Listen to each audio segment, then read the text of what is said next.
Welcome to ദക്ഷണ learnings. നമ്മളിപ്പോൾ നമ്മുടെ science and technology സീരീസിൽ ഇങ്ങനെ പൊയ്ക്കൊണ്ടിരിക്കുകയാണ്. നമ്മുടെ ഏകദേശം ലാസ്റ്റിലേക്ക് നമ്മൾ എത്തിക്കൊണ്ടിരിക്കുകയാണ്. അടുത്ത ടോപ്പിക് എന്ന് പറയുന്നത് എനർജി ടെക്നോളജിയാണ്. പ്രിലിംസ് ആക്കറിലെ നമ്മുടെ സയൻസ് ടെക്നോളജിയിലെ ഒരുവിധം ലാസ്റ്റിലേക്ക് എത്തിയിരിക്കുന്ന ലാസ്റ്റ് ടോപ്പിക്കാണ് എനർജി ടെക്നോളജി എന്ന് പറയുന്നത്. നമുക്ക് ഇനി ഒരു ടോപ്പിക് കൂടി അവിടെ കംപ്ലീറ്റ് ചെയ്യാനായിട്ട്. ഈ ടെക്നോളജീസ് ഒക്കെ പഠിച്ച് വരുമ്പോൾ നമുക്ക് ഏകദേശം ധാരണ കിട്ടുന്നുണ്ടല്ലോ ഏത് രീതിയിൽ പഠിക്കണം എന്ന്. ഓക്കെ, എനർജി ടെക്നോളജിയും അതുപോലെ തന്നെ നമുക്ക് ബേസിക്സിനേക്കാളും ഇമ്പോർട്ടൻസ് ഇവിടെ വീണ്ടും കറണ്ട് അഫയേഴ്സ് ആണ്. ഓക്കെ, ക്വസ്റ്റ്യൻസ് വരുന്ന രീതി എന്ന് വെച്ച് കഴിഞ്ഞാൽ ലാസ്റ്റ് ഇയർ 2 ക്വസ്റ്റ്യൻസും അതിന് മുന്നേ ഒരു 2 ക്വസ്റ്റ്യൻസ്, അതിന് മുന്നേ ക്വസ്റ്റ്യൻസ് വരാത്ത രീതിയും അങ്ങനെ ഫ്ലക്ച്വേറ്റ് ആയിട്ടിരിക്കുന്ന രീതിയാണ് ഇതിന് വന്നേക്കുന്നത് PYQ അനലൈസ് ചെയ്യുന്ന സമയത്ത്. ഇപ്പോൾ ഈ രീതി എന്താണെന്ന് പറഞ്ഞാൽ നമ്പർ എങ്ങനെയാണെന്ന് പറഞ്ഞില്ലേ, അതുപോലെ നമുക്ക് എത്ര ക്വസ്റ്റ്യൻസ് ഉണ്ടെന്ന് പറഞ്ഞ സ്ഥിതിക്ക് എങ്ങനത്തെ ക്വസ്റ്റ്യൻ ആണ്, ഏത് രീതിയിലാണ്, എങ്ങനെയാണ് ചോദിക്കുന്നത് നമ്മൾ ജസ്റ്റ് നോക്കി വെക്കാം. ഫസ്റ്റ് ക്വസ്റ്റ്യൻ ഇത് 2024 ക്വസ്റ്റ്യൻ ആണ്, ഇപ്പോൾ വന്ന ക്വസ്റ്റ്യൻ ആണ്.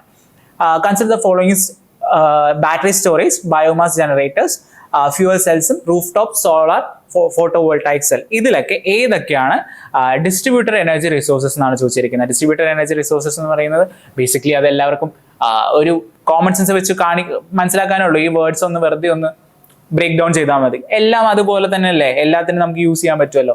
അപ്പൊ ഇതൊരു ബേസിക്കലി എന്ത് ചെയ്താൽ മതി, യൂസ് ചെയ്താൽ മതി കേട്ടോ. ഇനി അടുത്ത ക്വസ്റ്റ്യൻ, ഇത് എന്താ എല്ലാവർക്കും അറിയുന്ന ഒരു ടൈപ്പ് ക്വസ്റ്റൻ തന്നെയാണ്. Which one of the following is the exhaust pipe emission from fuel cell electric vehicles powered by hydrogen. Hydrogen ഒരു ഇമ്പോർട്ടന്റ് ടോപ്പിക് ആണ് ഇവിടുത്തെ കേട്ടോ. ഹൈഡ്രജൻ, ഫ്യൂവൽ സെല്ലും ഹൈഡ്രജന്റെ കേസൊക്കെ. ഇതിന്റെ എക്സോസ്റ്റ് എന്താണെന്ന് എല്ലാവരും പഠിച്ചു വരുന്ന കാര്യങ്ങൾ. വാട്ടർ വേപ്പർ ആണ് ഇതിന്, അതുകൊണ്ട് വലിയ പ്രശ്നമില്ല എന്നൊക്കെ ഉള്ളതല്ലേ. ഈ അടുത്ത് ഒരു ഫെറി വരെ ഇതിന് വേണ്ടിയിട്ട് യൂസ് ചെയ്തിട്ടുണ്ട്. ഹൈഡ്രജൻ ഫ്യൂവൽ സെൽ വെച്ചിട്ട് ഒരു ഫെറി വരെ നമുക്ക് ഡെവലപ്പ് ചെയ്തിട്ടുണ്ട്. അതായത് ബോട്ട് സർവീസ് പോലത്തെ. അതിൽ നിന്ന് വരുന്ന എമിഷൻ എന്ന് പറയുന്നവരെ വെള്ളമായിരുന്നു. ആ വെള്ളം വേണമെങ്കിൽ ഡ്രിങ്ക് ചെയ്യാം. അതിനകത്ത് തന്നെ ഇരിക്കുന്ന യാത്രക്കാർക്ക് കൊടുക്കാനായിട്ടുള്ള വെള്ളമായിട്ട് മാറ്റിയിട്ടുണ്ടായിരുന്നു. അത്രയും നല്ലൊരു വെള്ളമാണെന്നുള്ള രീതിയിലും മനസ്സിലാക്കുക. അപ്പൊ വെള്ളമല്ലേ, വേറെ പ്രശ്നമൊന്നുമില്ലല്ലോ. ഇനി അടുത്തത് pumped storage hydro power is actually and appropriately discuss in the context of which of the following. എന്തിന്റെ കേസിലാണ് ഈ pumped storage hydro power? Storage അല്ലേ, അപ്പൊ ലോങ് ഡ്യൂറേഷൻ എനർജി സ്റ്റോറേജ്. വേറെ ഒന്നും പ്രത്യേകിച്ചൊന്നുമില്ല. ഇതിൽ കൺഫ്യൂഷൻ ആവാനുള്ള ലിഫ്റ്റ് ഇറിഗേഷൻ ഓഫ് സെറിയൽ ക്രോപ്സും, അതായത് നമ്മൾ ഹൈഡ്രോ പവർ പമ്പ് എന്നൊക്കെ പറഞ്ഞ രീതിയിൽ ആലോചിക്കും. അങ്ങനെ ഒരു പോവല്ലേ, ഇത് ജസ്റ്റ് സ്റ്റോറേജ് ആണ്. നമ്മളിപ്പോൾ ആ ടോപ്പിക് കവർ ചെയ്യാൻ പോകുന്നുണ്ട്, അപ്പോൾ ഏകദേശം ക്ലിയർ ആവും. ഇനി വീണ്ടും എന്താണ് ഗ്രീൻ ഹൈഡ്രജൻ എന്ന. With reference to green hydrogen consider the following statements. It can be use directly as a fuel for internal combustion. Okay, പിന്നെ ഇറ്റ് ക്യാൻ ബി ബ്ലെൻഡ്, എല്ലാം ക്യാനാ വന്നേക്കുന്നത് കേട്ടോ. Can be blended with natural gas and used as a fuel for heat or power generation. It can be used in the hydrogen fuel cell to run vehicles. എന്തെങ്കിലും പ്രശ്നമുണ്ടോ green hydrogen ഇതിലൊക്കെ use ചെയ്യുന്നതിൽ? ഇല്ല. അതുകൊണ്ട് എല്ലാത്തിനും നമുക്ക് എടുക്കാൻ പറ്റും. ഇതാണ് അപ്പോൾ രീതി വന്നേക്കുന്ന ക്വസ്റ്റ്യൻസിന്റെ രീതി. കഴിഞ്ഞ 2 വർഷത്തെ ക്വസ്റ്റ്യൻസ് മാത്രമാണ്, 4 ക്വസ്റ്റ്യൻസ് മാത്രമേ എടുത്തുള്ളൂ. മറ്റേതൊക്കെ കുറച്ചും കൂടെ കറണ്ട് അഫയേഴ്സ് റിലേറ്റഡ് ആണ്. അതൊക്കെ ഇന്നിപ്പം നമ്മൾ പഠിക്കുന്ന സമയത്ത് നമുക്ക് സ്റ്റാറ്റിക് ടോപ്പിക് ആയിപ്പോയി, അതുകൊണ്ടാണ് അതൊന്നും എടുക്കാത്തത്. അപ്പോൾ എല്ലാ ക്വസ്റ്റ്യൻസിന്റെ ആ ഒരു രീതിയും അതുപോലെ തന്നെ ആ ടോപ്പിക്കിന്റെ രീതികൾ മനസ്സിലായില്ലേ? ഭയങ്കര ബേസിക് ആണ്, നമുക്ക് എളുപ്പത്തിൽ മനസ്സിലാക്കാം. ആപ്ലിക്കേഷൻ ലെവൽ ക്വസ്റ്റ്യൻസ് ആണ്, അപ്ലിക്കേഷൻസ് ആണ്. ടെക്നോളജി ന്യൂസിൽ വന്നേക്കുന്ന ആ ടെക്നോളജി എടുത്ത് ആപ്ലിക്കേഷൻ കൊടുത്തേക്കാണ്. ഈ ആപ്ലിക്കേഷൻ പറയുന്ന സമയത്ത് ശ്രദ്ധിക്കേണ്ടത് എന്ന് വെച്ച് കഴിഞ്ഞാൽ എപ്പോഴും പഠിക്കുന്ന സമയത്ത് കുറച്ചുകൂടെ വൈഡ് ആയിട്ട് ചിന്തിക്കാം. ഇതിന് പറ്റാത്തത് എന്തുകൊണ്ട് എന്നുണ്ടെങ്കിൽ അത് മാത്രം പഠിക്കാം. എക്സെപ്ഷൻസ് ഉണ്ടെങ്കിൽ അത് പഠിക്കാം. നമുക്ക് ഒരുപാട് ആപ്ലിക്കേഷൻസ് പഠിക്കുന്നതിനേക്കാളും നല്ലത് എന്തെങ്കിലും എക്സെപ്ഷൻസ് ഉണ്ടെങ്കിൽ അത് പഠിക്കുന്നതാണ് നല്ലത്. ഓക്കെ, ഇപ്പൊ നമുക്ക് ഫസ്റ്റ് ടോപ്പിക്കിലേക്ക് പോവാം. ഏറ്റവും ഇമ്പോർട്ടൻറ്റും കാലങ്ങളായിട്ട് നമ്മൾ പറഞ്ഞുകൊണ്ടിരിക്കുന്ന ഇമ്പോർട്ടൻറ്റ് ടോപ്പിക്കാണ് ന്യൂക്ലിയർ എനർജി എന്ന് പറയുന്നത്. അപ്പോൾ ആറ്റംസിനകത്തുള്ള ന്യൂക്ലിയസിന് കിട്ടുന്ന എനർജിയാണ് ന്യൂക്ലിയർ എനർജി. നമുക്ക് എല്ലാവർക്കും അറിയുന്ന അല്ലേതൊക്കെ. ന്യൂക്ലിയസ് എന്ന് പറയുന്നത് എന്തായിരിക്കും? ന്യൂക്ലിയസിനകത്ത് എന്തൊക്കെയുള്ളത്? പ്രോട്ടോൺ ഉണ്ട്, ന്യൂട്രോൺ ഉണ്ട്. ഈ 2 ഉള്ളൂ. ഇലക്ട്രോൺ ന്യൂക്ലിയസിനകത്തില്ല. ഈ പറഞ്ഞ പ്രോട്ടോണും ന്യൂട്രോണിനെ വെച്ചിട്ട് നമ്മൾ എനർജി ഡെവലപ്പ് ചെയ്യുന്നതിനാണ് നമ്മൾ എന്ത് പറയുന്നത്? ന്യൂക്ലിയർ എനർജി എന്ന് പറയുന്നത്. ഓക്കെ, അത് എന്തുകൊണ്ട് റെലവെന്റ് ആയി എന്ന് പറഞ്ഞു കഴിഞ്ഞാൽ ഇപ്പോൾ ഈ ഒറ്റ ന്യൂസ് ഉണ്ടല്ലോ, ഈ ഒറ്റ ന്യൂസ് തന്നെ നമുക്ക് ഒരുപാട് ക്വസ്റ്റ്യൻസ് ആണ് വരുന്നത്. 3-4 ടോപ്പിക്സ് വരുന്നുണ്ട്. അതുകൊണ്ടാണ് ഈ പറഞ്ഞ ന്യൂക്ലിയർ എനർജി വെച്ചിട്ട് നമുക്ക് ക്വസ്റ്റ്യനിലേക്ക് വരാമെന്ന് വെച്ചാൽ. പക്ഷേ ഇതിന് സ്റ്റാറ്റിക് ടോപ്പിക്, അതിൻ്റെ ഒരു ബേസിക് ഐഡിയ തരാതെ അങ്ങോട്ട് പോകാൻ പറ്റാത്തതുകൊണ്ട് മാത്രം നമ്മൾ എന്ത് പറയുന്നത് ബാക്കി കാര്യങ്ങളൊന്നും പറഞ്ഞു പോകുന്നുണ്ട്. ഓക്കെ, ന്യൂസ് വന്ന ഇതാണ്. ARB, അതായത് അറ്റോമിക് എനർജി റെഗുലേറ്ററി ബോർഡ്, ഒരു ഇൻസ്റ്റിറ്റ്യൂഷൻ വന്നല്ല പേര്. അതെന്താണെന്ന് നോക്കാം. Has officially granted permission for the first approach to criticality. എന്താണെന്ന് നോക്കണം. ഇനി of the 500 megawatt prototype fast breeder reactor. Fast breeder റിയാക്ടറിന്റെ പ്രോട്ടോടൈപ്പ് ആണ്. അതെന്താണ് നമുക്ക് നോക്കാനുണ്ട്. കൽപ്പാക്കം. അപ്പോൾ ഇത് എവിടേക്കുള്ളത് നിങ്ങൾ തന്നെ പഠിക്കണം കേട്ടോ. എവിടേക്കാണ് നമ്മുടെ ഇപ്പോൾ ഉള്ള ന്യൂക്ലിയർ പ്ലാന്റ്സ് ഉള്ളതെന്ന് ജസ്റ്റ് ഒന്ന് നോക്കി വെക്കണം. ഓക്കെ, ഇനി ഫ്യൂഷൻ വേഴ്സസ് ഫിഷൻ എങ്ങനെയാണ് നമ്മളിത് പറയുന്നത്, എങ്ങനെയാണ് എനർജി ടാപ്പ് ചെയ്യുന്നതെന്ന് അറിയില്ലേ? നമ്മുടെ ഇപ്പോൾ ഇലക്ട്രോണിന്റെ എന്താ ഉള്ളത്? ന്യൂക്ലിയസ്. ഈ ന്യൂക്ലിയസിനകത്ത് ആരാ ഉള്ളത്? പോസിറ്റീവും അതുപോലെ ന്യൂട്രോൺസും. ഈ രണ്ടാൾക്കാരല്ലേ ഉള്ളത്. ഇതിനെ നമ്മൾ ടാപ്പ് ചെയ്യണം. ഇതിന്റെ എനർജി, അതിന്റെ ആ ഒരു എനർജിയാണ് നമ്മൾ എന്ത് ചെയ്യുന്നത്? യൂസ് ചെയ്യുന്നത്. ഇത് രണ്ട് രീതിയിൽ യൂസ് ചെയ്യാം. ഒന്നെങ്കിൽ നമുക്ക് എന്ത് ചെയ്യാം? ഈ ന്യൂക്ലിയസിനെ ബ്രേക്ക് ചെയ്യാം. അതിനെ, അതായത് അതിന്റെ അകത്തുള്ള നമ്പർ ഓഫ് പ്രോട്ടോൺസും ന്യൂട്രോൺസിനെയും പിരിച്ചിട്ട് ബ്രേക്ക് ചെയ്ത് കൊണ്ടുപോകാം. അല്ലെങ്കിൽ അതിലേക്ക് നമ്പർ ഓഫ് പ്രോട്ടോൺസോ ന്യൂട്രോൺസോ ഇൻക്രീസ് ചെയ്യാം. ഈ രണ്ട് രീതിയിലാണ് നമ്മൾ ചെയ്യുന്നത് കേട്ടോ. അപ്പോൾ ഇത് കുറച്ചും കൂടെ വൈഡ് ആയിട്ട് പറയുകയാണെങ്കിൽ നമ്മൾ എന്താ ചെയ്യുന്നത്? രണ്ട് രീതിയിൽ പറയാം, ഫ്യൂഷനും ഫിഷനും. ഫ്യൂഷൻ, ഫ്യൂസ് ചെയ്യാന്നല്ലേ പറയാ. ഫ്യൂഷനിൽ അപ്പൊ എന്താ നടക്കുന്നത്? രണ്ട് ആറ്റംസ് കൂടി ചേർന്ന് മറ്റ് ഒരു വലിയൊരു ആറ്റമായി മാറുമ്പോൾ അവിടെ എന്തുണ്ടാവും? എക്സ്ട്രാ എനർജി ഡെവലപ്പ് ചെയ്യും. ആ എക്സ്ട്രാ എനർജിയാണ് നമ്മൾ യൂസ് ചെയ്യുന്നത്. ഒന്ന് ആലോചിച്ച് നോക്കിയേ. ഇതിലെന്ന് വെച്ച് കഴിഞ്ഞാൽ ഡ്യൂറ്റീരിയവും അതുപോലെ ട്രീഷ്യം എന്ന് പറയും. ഡ്യൂറ്റീരിയം എന്ന് പറയുന്നതിനകത്ത് ഒരു പ്രോട്ടോണും ഒരു ന്യൂട്രോണും ആണുള്ളത്. ഓക്കെ, ഡ്യൂറ്റീരിയം എന്ന് പറയുന്നതിനകത്ത് ഒരു പ്രോട്ടോണും ഒരു ന്യൂട്രോണും. ഇവിടെ ഈ ട്രീഷ്യത്തിനകത്ത് ഒരു പ്രോട്ടോണും രണ്ട് ന്യൂട്രോണും ഉള്ളത്. ന്യൂട്രോണിന്റെ എണ്ണത്തിലാണ് വ്യത്യാസം വരുന്നത്. ഇവരൊക്കെ എന്താ പറയുന്നത്? ഐസോടോപ്സ് ഓഫ് ഹൈഡ്രജൻ എന്നാണോ പറയുന്നത് കേട്ടോ. ഐസോടോപ്സ് എന്ന് പറയുന്നത് എന്താ? സെയിം നമ്പർ ഓഫ് പ്രോട്ടോൺസും ഡിഫറെന്റ് നമ്പർ മാസ് നമ്പർ, അല്ലെങ്കിൽ same atomic number but different mass number എന്നാ പറയാ. ഇതിനകത്തുള്ള ഡിറ്റീരിയവും ട്രീഷ്യവും ഈ രണ്ടാൾക്കാരില്ലേ പറഞ്ഞ എന്തായിരുന്നു? ഇവിടെ ഒരു പ്രോട്ടോണിന്റെ എണ്ണം മാറുന്നുണ്ടോ? ഇവിടെയും മാറുന്നില്ല. ഇവിടെ എത്ര ന്യൂട്രോൺ ഉള്ളത്? ഒരു ന്യൂട്രോണും ഇവിടെ രണ്ട് ന്യൂട്രോണും. ഇത് രണ്ടും കൂടി ചേർന്ന് കഴിഞ്ഞാൽ എത്ര എണ്ണം ഉണ്ടാവും? രണ്ട് പ്രോട്ടോണും അതുപോലെ മൂന്ന് ന്യൂട്രോൺ എന്നുള്ള രീതിയിലല്ല ആവുക. തൽക്കാലം ഓർക്കേണ്ടതാണ്, ഞാൻ കൺഫ്യൂഷൻ ആക്കണില്ല, പറഞ്ഞാൽ മതി. ഇത് രണ്ടും കൂടെ ജസ്റ്റ് ഒന്ന് ആഡ് ചെയ്തെന്നുള്ളൂ. അങ്ങനെയാണെങ്കിൽ രണ്ട് പ്രോട്ടോണും മൂന്ന് ന്യൂട്രോണാണ്. അങ്ങനെ ഒരു സംഭവം ഇല്ല. അപ്പൊ എന്ത് ചെയ്യും? അതായത് അങ്ങനത്തെ ഒരു സംഭവം എക്സിസ്റ്റ് ചെയ്യുന്നില്ല. അപ്പൊ എന്ത് ചെയ്യുന്ന വെച്ച് കഴിഞ്ഞാൽ ഇതിലുള്ള ഒരു എക്സ്ട്രാ ന്യൂട്രോൺ ഉണ്ടല്ലോ, അതിൽ നിന്ന് ഒഴിവാക്കി കളയും. അപ്പൊ എത്രയായി? രണ്ട് പ്രോട്ടോണും രണ്ട് ന്യൂട്രോണും കിട്ടും. അതിനെ വിളിക്കുന്നതാണ് എന്ത്? ഹീലിയം. ഓക്കെ, നമ്മൾ എത്ര പ്രോട്ടോൺ ഉണ്ടോ അതിന്റെ ബേസിസിലാണ് വിളിക്കുന്നത് കേട്ടോ, ഓരോ ആറ്റത്തിനെ വിളിക്കുന്നത്. അല്ലാണ്ട് ആറ്റങ്ങൾക്ക് ഇത്ര ഉണ്ട് നല്ല രീതിയിൽ ചിന്തിക്കണം. അതായത് രണ്ട് പ്രോട്ടോൺ എന്ന് പറയുന്നത്, രണ്ട് പ്രോട്ടോൺ ഉള്ള ആറ്റങ്ങളെ നമ്മൾ വിളിക്കുന്നതാണ് ഹീലിയം എന്ന്. അല്ലാണ്ട് ഹീലിയത്തിനാണ് രണ്ട് പ്രോട്ടോൺ എന്നുള്ള രീതിയിലല്ല മനസ്സിലാക്കേണ്ടത്. ആ ഒരു കൺഫ്യൂഷൻ അത് കൺഫ്യൂസിങ് ആണ് ആക്ച്വലി. അത് ആ രീതിയിൽ തന്നെ ചിന്തിക്കുക. അപ്പൊ രണ്ട് പ്രോട്ടോൺ രണ്ട് ന്യൂട്രോൺ ഉള്ള ഒരു ആറ്റം കിട്ടി. അപ്പൊ എക്സ്ട്രാ ഒരു ന്യൂട്രോൺ ഇല്ലേ? ആ ന്യൂട്രോൺ അവിടെ നിന്ന് പോയി. അപ്പൊ ആ ന്യൂട്രോൺ അവിടെ നിന്ന് പോകണമെന്നുണ്ടെങ്കിൽ എന്ത് ചെയ്യുന്നുണ്ടാവും? എക്സ്ട്രാ ഒരു എനർജിയും കൂടെ അവിടെ നിന്ന് എന്ത് ചെയ്യുന്നുണ്ടാവും? പുറത്തോട്ട് പോകുന്നുണ്ടാവും. അതാണ് ആ എനർജിയാണ് നമ്മൾ എന്ത് ചെയ്യുന്നത്? ടാപ്പ് ചെയ്തിട്ട് വാട്ടർ ബോയിൽ ചെയ്ത് സ്റ്റീം ആക്കി മാറ്റി ആ സ്റ്റീം വെച്ചിട്ട് ടർബൈൻ കറക്കി എനർജി ആയിട്ട് എടുക്കുന്നത്. ഓക്കെ, ക്ലിയർ അല്ലേ? ഇത് ഫ്യൂഷൻ. ഫ്യൂഷൻ തൽക്കാലത്തേക്ക് നമുക്ക് ഉപയോഗിക്കാനായിട്ടുള്ള ഭാഗത്തിലേക്ക് എത്തിയിട്ടില്ല. We are under study. നമ്മൾ അതിന്റെ എക്സ്പെരിമെന്റൽ പാർട്ടിലേക്കൊക്കെ നടന്നുകൊണ്ടിരിക്കുകയാണ്. ഇനി ഫിഷൻ. ഫിഷൻ എന്ന് പറയുന്നത് എന്താണ്? ഫിഷൻ എന്ന് പറഞ്ഞ് കേട്ടിട്ടുണ്ടാവുമല്ലോ. നമ്മൾ എന്ത് ചെയ്യാണ്? രണ്ടായിട്ട് സ്പ്ലിറ്റ് ചെയ്യുന്നതാണ് ഫിഷൻ എന്ന് പറയാം. അപ്പൊ ഇവിടെ ഒരു വലിയൊരു ആറ്റം, മോസ്റ്റ്ലി യുറാനിയം ഒക്കെ ഉണ്ടല്ലോ, അതിനെ നമ്മൾ എന്ത് ചെയ്യും? സ്പ്ലിറ്റ് ചെയ്തിട്ട് മറ്റ് രണ്ട് ആറ്റങ്ങളായിട്ട് സ്പ്ലിറ്റ് ചെയ്യും. അപ്പൊ അതിനാവശ്യമില്ലാത്ത ന്യൂട്രോൺസിനൊക്കെ എന്ത് ചെയ്യുന്നുണ്ടാവും? സെഗ്രിഗേറ്റ്, ഐ മീൻ അവിടെ നിന്ന് എന്ത് ചെയ്യുന്നുണ്ടാവും? എക്സ്പെൽ ചെയ്യുന്നുണ്ടാവും. ആ ന്യൂട്രോൺ എക്സ്പെൽ ചെയ്യുന്നതിന് കൂട്ടത്തിൽ തന്നെ എന്തും കൂടെ ഉണ്ടാവും? എനർജിയും കൂടെ അവിടെ നിന്ന് പുറത്തോട്ട് പോകും. ഓക്കെ, ഈ എനർജി നമ്മൾ ഇതേപോലെ തന്നെ യൂസ് ചെയ്തിട്ട് വാട്ടർ ബോയിൽ ചെയ്ത് സ്റ്റീം ആക്കി സ്റ്റീം ടർബൈനായിട്ട് കറക്കിയിട്ട് നമ്മൾ എനർജിയിലേക്ക് മാറ്റുകയാണ്. ഇതാണ് നമ്മുടെ ഉദ്ദേശം. ബേസിക്കലി നമുക്ക് എന്താണ്? ടർബൈൻ കറക്കണം, എന്നാലേ എന്ത് കിട്ടുള്ളൂ? ഇലക്ട്രിസിറ്റി കിട്ടുള്ളൂ. അതിനുവേണ്ടി നമ്മൾ യൂസ് ചെയ്യുന്ന ഒരു മെത്തേഡാണ് ഈ പറഞ്ഞ ന്യൂക്ലിയർ എനർജി. ഓക്കെ, ഫ്യൂഷനൊക്കെ മനസ്സിലായെന്ന് വിചാരിക്കണേ. ഇനി അടുത്തതെന്ന് പറഞ്ഞു കഴിഞ്ഞാൽ രണ്ട് ടേംസും കൂടെ മനസ്സിലാക്കേണ്ടതാണ്, ഫിസൈലും ഫെർട്ടൈലും. ഫിസൈൽ മെറ്റീരിയൽസ് എന്ന് പറഞ്ഞു കഴിഞ്ഞാൽ which can readily undergo nuclear fission ആണ്. ഫ്യൂഷൻ നടക്കാൻ നമുക്ക് തൽക്കാലം ചാൻസ് ഇല്ല. നമുക്ക് ഫിഷൻ വെച്ചിട്ടാണ് കേട്ടോ എല്ലാ പരിപാടികളും നടത്തുന്നത്.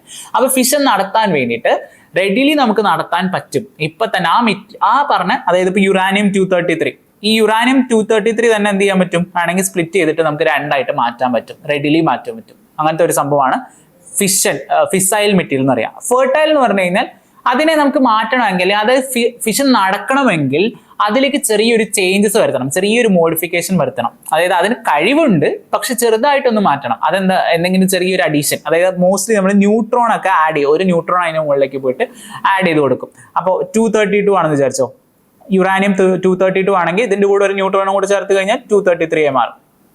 അങ്ങനെയാണ് ഇത് യൂസ് ചെയ്യുന്നത്. ഓക്കെ, അപ്പൊ യുറാനിയം 233 ആവുന്ന സമയത്ത് യുറാനിയം 233 എന്തായി? നമ്മുടെ ഫിസൈലായി. അതായത് ഫെർട്ടൈൽ ആയിട്ടുള്ള മെറ്റീരിയൽ എന്ന് പറഞ്ഞാൽ ഒരു മെറ്റീരിയൽ വിച്ച് ക്യാൻ ആക്ച്വലി എന്താവാൻ പറ്റും? ഫിസൈലായിട്ട് മാറാൻ കഴിവുള്ളവരെയാണ് പറയുന്നത് ഫെർട്ടൈൽ മെറ്റീരിയലിന്. ഓക്കെ, ഇതിന് എക്സാമ്പിൾ ആണ് 238. യുറാനിയം 238 പ്ലസ് ന്യൂട്രോൺ ആഡ് ചെയ്യുന്ന സമയത്ത് 239 ആവും. അങ്ങനെ ആ രീതിയിൽ പോവാണ്. ഓക്കെ, നമുക്ക് ഇതിൽ നോക്കേണ്ട സംഭവം എന്ന് പറഞ്ഞാൽ ഫിസൈലിനുള്ള എക്സാമ്പിൾസ് ഞാൻ ഇവിടെ കൊടുത്തിട്ടുണ്ട്, അതുപോലെ ഫെർട്ടൈൽ ആയിട്ടുള്ള എക്സാമ്പിൾസ് കൊടുത്തിട്ടുണ്ട്. ഓക്കെ, നമ്മൾ ഞാനിപ്പോൾ ജസ്റ്റ് എക്സാമ്പിൾ ആയിട്ടാണ് 232 യുറാനിയം എന്നൊക്കെ എടുത്തേക്കുന്നത്. ശരിക്കും 232 യുറാനിയത്തിനല്ല, തോറിയത്തിനാണ് എടുക്കുന്നത്. ഇത് ജസ്റ്റ് ഈ ടേബിൾ ഒന്ന് ഫുള്ള് ബൈ ഹാർട്ട് പഠിക്കണമെന്നില്ല, ഒന്ന് ഓർത്ത് വെച്ചാൽ മതി, ജസ്റ്റ് ഒന്ന് അറിഞ്ഞു വെച്ചാൽ മതി. ഇപ്പോൾ ഇവിടെ കണ്ടില്ലേ, ഈ 238 ഇതൊരു ന്യൂട്രോൺ ആഡ് ചെയ്യണം. ഒരു ന്യൂട്രോൺ ആഡ് ചെയ്യുന്ന സമയത്ത് 238 എന്തായി മാറി, 239 മാറി. അപ്പൊ അവിടുന്ന് നമ്മൾ പറഞ്ഞ 239 ആയില്ലേ, ഈ 239 എന്ന് പറയുന്ന പ്ലൂട്ടോണിയം ഉണ്ടാവാനുള്ള ഒരു പ്രോസസ്സിലേക്ക് പൊക്കോണ്ടിരിക്കുക. അപ്പോൾ ഇവിടുന്ന് എന്താ ഉണ്ടാവുന്നത്, ഒരു ഇലക്ട്രോൺ എജക്ട് ചെയ്തു, ഒരു ന്യൂട്രോൺ എജക്ട് ചെയ്ത് പോകുന്നു, വെച്ചിട്ടാ പറയുന്നത്, ന്യൂട്രോൺ എജക്ട് ചെയ്തു, അതിനുശേഷം 239 ഇങ്ങനെ ഒരു പ്രോസസ് ഇങ്ങനെ കണ്ടിന്യൂസ് ആയിട്ട് പോയിക്കൊണ്ടിരിക്കുന്നു. അവസാനം എന്ത് കിട്ടുന്നു, പ്ലൂട്ടോണിയം 239. ഈ പറഞ്ഞ പ്രോസസ്സ് ഉണ്ടല്ലോ, ബൈഹാർട്ട് പഠിക്കേണ്ട ആവശ്യമൊന്നുമില്ല കേട്ടോ, ജസ്റ്റ് ഒന്ന് ഞാൻ മനസ്സിലാക്കാൻ വേണ്ടിയിട്ട് ആഡ് ചെയ്തെന്നുള്ളൂ. ഇനി ഇതേപോലെ തന്നെ തോറിയം യുറാനിയത്തിന്റെ ഒരു പ്രോസസ്സ് ഉണ്ട് 232, അതിന്റെ കൂടെ 233 ആവുന്നു. പിന്നെ അവിടെ നിന്ന് ആ പ്രോസസ്സ് നടന്ന് നമുക്ക് എന്ത് കിട്ടുന്നുണ്ട്, യുറാനിയം 233 കിട്ടുന്നുണ്ട്. ജസ്റ്റ് ഒരു ഐഡിയ മാത്രം ഉണ്ടാക്കിയാൽ മതി. ഇത് വെച്ചിട്ട് മനസ്സിലാക്കേണ്ടത് ഇത് നമ്മൾ എന്ത് ചെയ്യുന്നുണ്ട്, ഇന്ത്യയുടെ 3 സ്റ്റേജ് ന്യൂക്ലിയർ പ്രോഗ്രാമിന് യൂസ് ചെയ്യുന്നുണ്ട് എന്നുള്ളതാണ്. അപ്പൊ അവിടെ നിന്ന് ആലോചിച്ചൊക്കെ, നമ്മൾ യുറാനിയം എടുത്ത് പ്ലൂട്ടോണിയം ഉണ്ടാക്കി, പ്ലൂട്ടോണിയം അതേപോലെ തന്നെ തോറിയം എടുത്തിട്ട് യുറാനിയം ഉണ്ടാക്കി. അങ്ങനെ നമുക്ക് ഒരു മെറ്റലിൽ നിന്ന് അതായത് ഒരു ആറ്റത്തിൽ നിന്ന് പുതിയൊരു മെറ്റലിലേക്ക് പോകാനുള്ള കഴിവുണ്ടായില്ലേ, ആ ഒരു കഴിവിനാണ് നമ്മൾ ഇവിടെ യൂസ് ചെയ്യാൻ പോകുന്നത് 3 സ്റ്റേജ് പ്രോഗ്രാമിൽ. നമ്മൾ 3rd സ്റ്റേജിലേക്ക് എത്തിയിട്ടില്ല, ഫസ്റ്റ് സ്റ്റേജിലാണ് നമ്മൾ നിൽക്കുന്നത്. ഫസ്റ്റ് സ്റ്റേജ് കഴിയാറായി, അതാണ് മെയിൻ ആയിട്ടുള്ള ഉദ്ദേശം. ഇപ്പൊ ഫസ്റ്റ് സ്റ്റേജിൽ എന്താണ് യൂസ് ചെയ്യുന്നത്, ഈ ഒരു ഡയഗ്രം ജസ്റ്റ് ഒന്ന് മനസ്സിലാക്കി തന്നെ പരിപാടി തീർന്നു, അത്രേ ഉള്ളൂ. ഫസ്റ്റ് സ്റ്റേജിൽ നമ്മൾ എന്താ യൂസ് ചെയ്യുന്നതെന്നാണ് ആ ചോദിച്ചേക്കുന്നത്. അതായത് അടുത്ത റോ മെറ്റീരിയൽ എന്താ, നാച്ചുറൽ യുറാനിയം. ഓക്കെ, ഫസ്റ്റ് സ്റ്റേജിൽ യൂസ് ചെയ്യുന്ന റിയാക്ടർ ഏതാ നോക്കിക്കേ, പ്രഷറൈസ്ഡ് ഹെവി വാട്ടർ റിയാക്ടർ ആണ്, PHWR. ഇത് ഇമ്പോർട്ടൻ്റ് ആണ്, ഈ പറഞ്ഞ റിയാക്ടർ, അതിന്റെ ഒരു വർക്കിങ്ങും കാര്യങ്ങളൊക്കെ. അപ്പോൾ ഇവിടെ യൂസ് ചെയ്തിരിക്കുന്ന PHWR-ഉം ഇവിടെ എന്താ നാച്ചുറൽ യുറാനിയം യൂസ് ചെയ്യുന്നുണ്ട്. പിന്നെ ഹെവി വാട്ടർ ആണ്, കൂളന്റ് മോഡറേറ്റർ ആയിട്ട് യൂസ് ചെയ്യുന്നത്. രണ്ടും കൂളന്റ് ആണെങ്കിലും മോഡറേറ്റർ ആണെന്നുണ്ടെങ്കിൽ, മോഡറേറ്റർ ഉദ്ദേശിക്കുന്നത് എന്താ അറിയോ, ന്യൂട്രോൺസ് വരില്ലേ, ആ ന്യൂട്രോൺസിനെ കൺട്രോൾ ചെയ്യുക, ന്യൂട്രോൺസ് അവിടെ നിന്ന് വരുന്നതിനൊക്കെ നമ്മൾ കൺട്രോൾ ചെയ്യാൻ യൂസ് ചെയ്യുന്നതാണ് മോഡറേറ്റർ. കൂളന്റ് എന്ന് പറയുന്നത് എന്താ, ഈ പറഞ്ഞ ഹീറ്റിങ്ങിനൊക്കെ ഒന്ന് കുറയ്ക്കുക. അത് നിങ്ങൾക്ക് ആ പറഞ്ഞ വാക്ക് തന്നെ ക്ലിയർ ആയിരിക്കുമല്ലോ. അപ്പൊ ഇതിൽ യൂസ് ചെയ്യുന്നത് ഇങ്ങനെയൊക്കെയാണ്. ഇതാണ് ഫസ്റ്റ് സ്റ്റേജിൽ യൂസ് ചെയ്യുന്നത്. ഇനി ഇവിടെ നമുക്ക് എന്ത് കിട്ടും, യുറാനിയം തീർന്നു പോയിട്ടുണ്ട്, ഡിപ്ലീറ്റഡ് ആയിട്ടുള്ള യുറാനിയം ഉണ്ടാവും. അതേപോലെ പ്ലൂട്ടോണിയം കിട്ടും. ആ രണ്ടെണ്ണം നമ്മൾ എന്ത് ചെയ്യണം, അടുത്ത സ്റ്റേജിലേക്ക് കൊണ്ട് യൂസ് ചെയ്യണം. നെക്സ്റ്റ് സ്റ്റേജ്, സെക്കൻഡ് സ്റ്റേജ് നമ്മൾ പുതിയതായിട്ട് ആഡ് ചെയ്യുന്നുണ്ടോ, ഇല്ല. ഇവിടുന്ന് കിട്ടിയ പ്രോഡക്ട്സിനെ തന്നെ വീണ്ടും അടുത്ത സ്റ്റേജിലേക്ക് ആഡ് ചെയ്ത് അവിടെ നിന്നാണ് നമ്മൾ അടുത്ത സ്റ്റേജിൽ നിന്ന് ഇലക്ട്രിസിറ്റി പ്രൊഡ്യൂസ് ചെയ്യുന്നത്. ഇവിടെ ഇലക്ട്രിസിറ്റി ഓൾറെഡി പ്രൊഡ്യൂസ് ആയേ, ഇവിടെ പുതിയതായിട്ട് വീണ്ടും സെക്കൻഡ് സ്റ്റേജിൽ കിട്ടും. ഈ സെക്കൻഡ് സ്റ്റേജിൽ കൊടുത്തേക്കുന്നതുണ്ടോ, ഇവിടെ യൂസ് ചെയ്യുന്നിരിക്കുന്ന റിയാക്ടേഴ്സ് ആണ് ഫാസ്റ്റ് ബ്രീഡ് റിയാക്ടേഴ്സ്, അല്ലെങ്കിൽ ഫാസ്റ്റ് ബ്രീഡർ റിയാക്ടേഴ്സ് എന്ന് പറയും. Fast breeder reactors. പിന്നെ റീപ്രോസസിങ് പ്ലാന്റ്സ് ഉണ്ട്, അതെന്തിനാ, പ്ലൂട്ടോണിയം ഒക്കെ നമുക്ക് തിരിച്ചു കിട്ടാൻ വേണ്ടിയിട്ടാണ്. ഇനി ഇവിടെ ഈ കിട്ടുന്ന, അതായത് ഇവിടുന്ന് കിട്ടുന്ന പ്രൊഡക്റ്റ് ഉണ്ടല്ലോ, ഈ പ്രൊഡക്റ്റ് നമുക്ക് എന്ത് ചെയ്യാൻ പറ്റും, പ്ലൂട്ടോണിയം വീണ്ടും തിരിച്ചു കൊടുത്ത് അവിടെ നിന്ന് ഇങ്ങനെ കിട്ടി അവസാനം യുറാനിയം 233 ആയിട്ട് മാറുന്ന വരെ നമ്മൾ ചെയ്തുകൊണ്ടിരിക്കും. യുറാനിയം 233 കിട്ടിയതിന് ശേഷം എങ്ങോട്ടാണ് പോകുന്നത്, 3rd സ്റ്റേജിലേക്ക് പോകും. 3rd സ്റ്റേജിൽ യൂസ് ചെയ്യുന്നത് തോറിയവും അതുപോലെ യുറാനിയം ആണ്. നമുക്കിവിടെ തോറിയം അത്യാവശ്യം കൂടുതലുണ്ട്, നമുക്ക് കുറച്ചും കൂടി അബൻഡന്റ് ആയിട്ടുള്ളത് തോറിയം ആണ്. അപ്പൊ തോറി യൂസ് ചെയ്തിട്ടുള്ള ഒരു പരിപാടിയാണ്. ഇവിടെ യൂസ് ചെയ്യുന്ന റിയാക്ടർ ഏതാണ്, അഡ്വാൻസ്ഡ് ഹെവി വാട്ടർ റിയാക്ടർ ആണ്. അതായത് ഇതൊക്കെ പ്രപ്പോസ് ചെയ്തിട്ടുള്ളൂ. അപ്പൊ ഇവിടെ യൂസ് ചെയ്യാൻ പോകുന്നതാണ് അഡ്വാൻസ്ഡ് ഹെവി വാട്ടർ റിയാക്ടർ.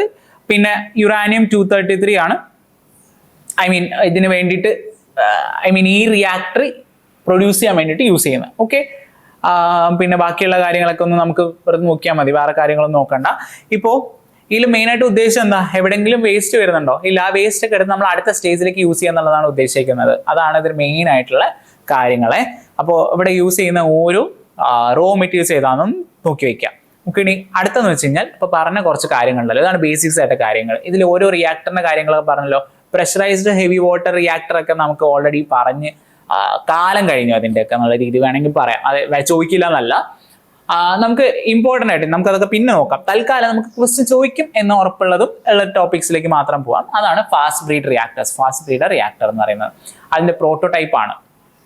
അതായത് പ്രോട്ടോടൈപ്പ് എന്ന് പറഞ്ഞാൽ സാമ്പിൾ. ഓക്കെ, അതാണിത്. ഇപ്പൊ fast breeder reactor is a type of nuclear reactor that uses fast neutrons. അതുകൊണ്ടാണ് fast neutrons to cause the fission of 238. Uranium 238 ആണ്.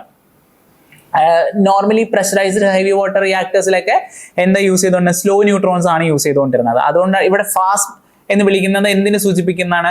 ന്യൂട്രോൺസിന്റെ സ്പീഡാണ്, ഫാസ്റ്റ് ആയിട്ട് മൂവ് ചെയ്യുന്ന ന്യൂട്രോൺസ്. ഇനി ബ്രീഡർ റിയാക്ടർ എന്തുകൊണ്ടാണെന്ന് പറഞ്ഞത് അതുകൊണ്ട് കണ്ടോ, term breeder refers to the ability to these reactors to produce more fissile materials. അതായത് ഇങ്ങനെ ചെയിൻ ആയിട്ട് നടന്നുകൊണ്ടിരിക്കുക, ഒന്നും കൺസ്യൂം ചെയ്ത് ഇങ്ങനെ നടന്നുകൊണ്ടിരിക്കുകയല്ലേ, അതുകൊണ്ടാണ് ഇത് പറഞ്ഞ ബ്രീഡർ എന്ന് പറയുന്ന reactor. Okay, fast breeder reactor.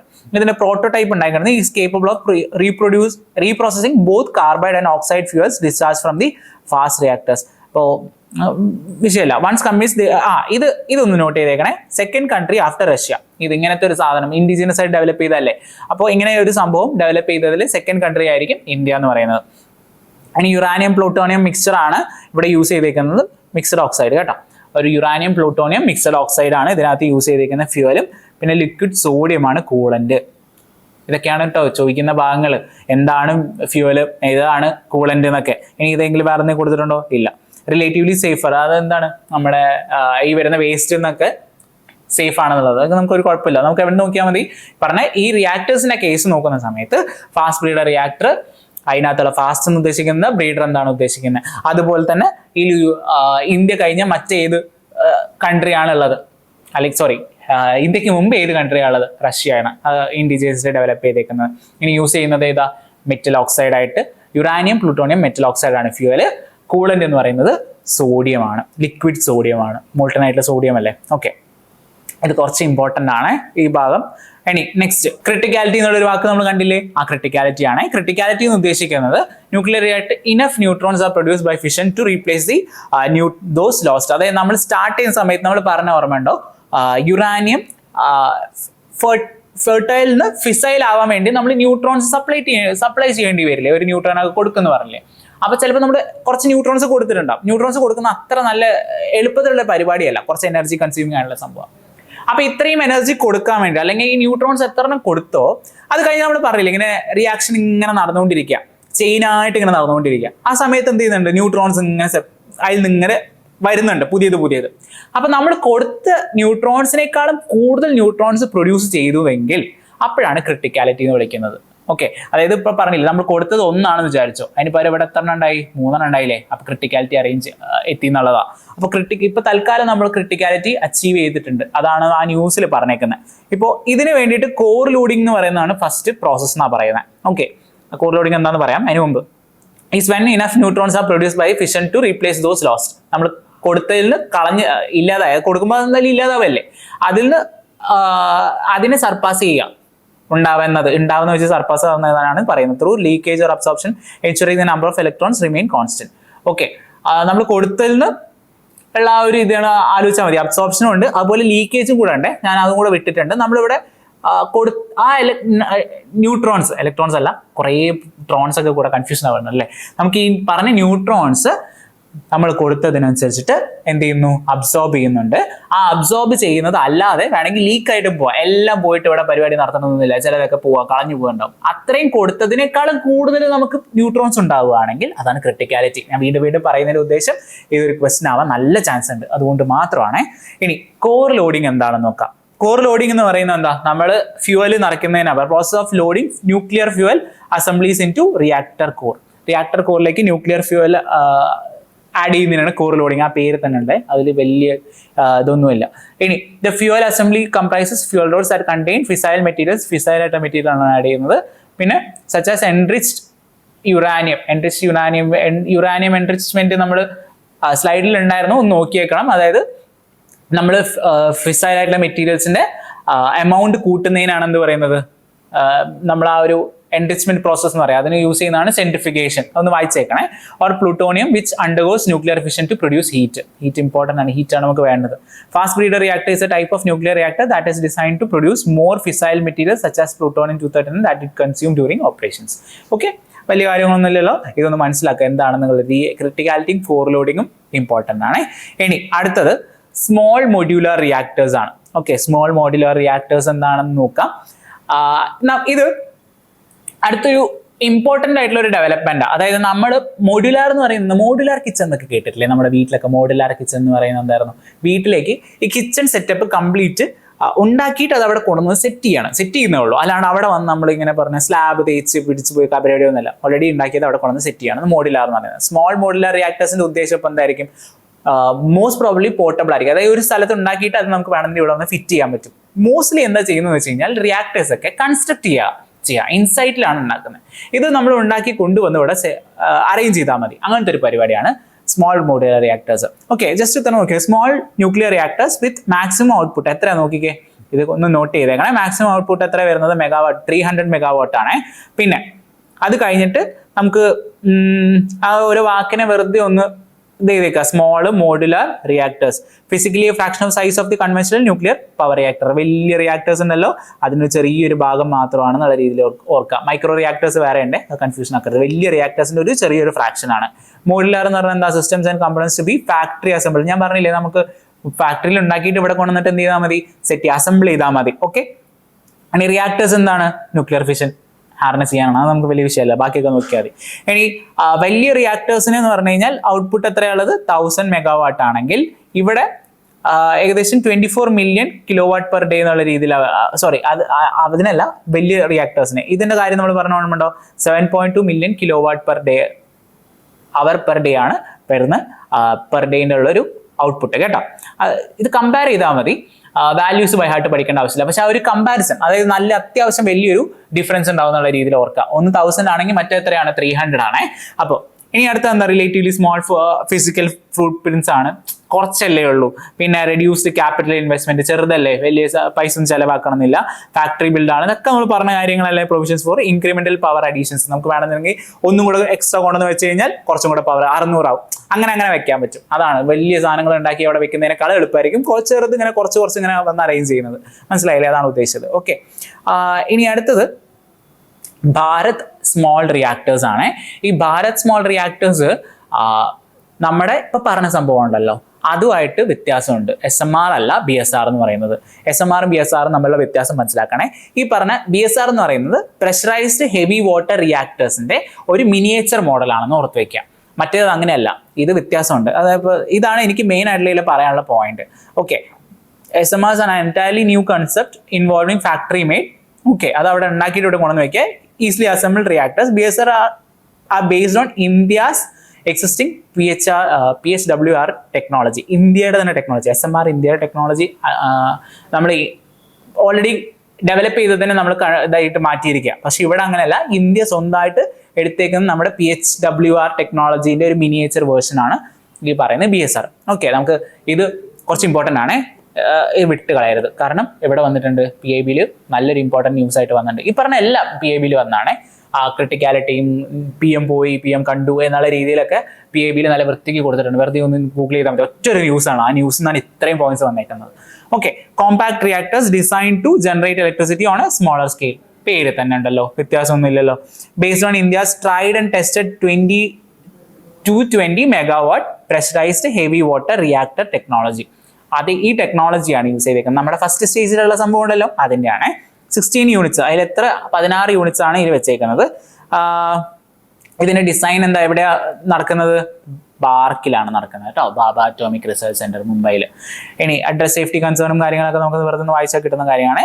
Okay, ഇത്രയും കാര്യങ്ങളാണ് ഈ പറഞ്ഞ കാര്യത്തിൽ നോക്കേണ്ടത്.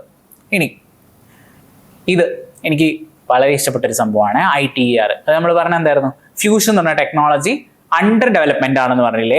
ആ ഡെവലപ്മെന്റ് നടത്താൻ വേണ്ടിയിട്ടുള്ള ഒരു റിയാക്ടറാണ് ഈ പറഞ്ഞ international thermo nuclear experimental reactor എന്ന് പറയുന്നത്. അതായത് ഫ്യൂഷൻ എന്ന് പറഞ്ഞ സംഭവം. ഫ്യൂഷൻ എന്തായിരുന്നു? നമ്മൾ പറഞ്ഞ ആറ്റംസ് കമ്പൈൻ ചെയ്തിട്ട് ഒരു പുതിയൊരു ആറ്റം ഉണ്ടാകുന്ന സമയത്ത് കിട്ടുന്ന എനർജീനെയാണ് നമ്മൾ എന്ത് പറഞ്ഞത്?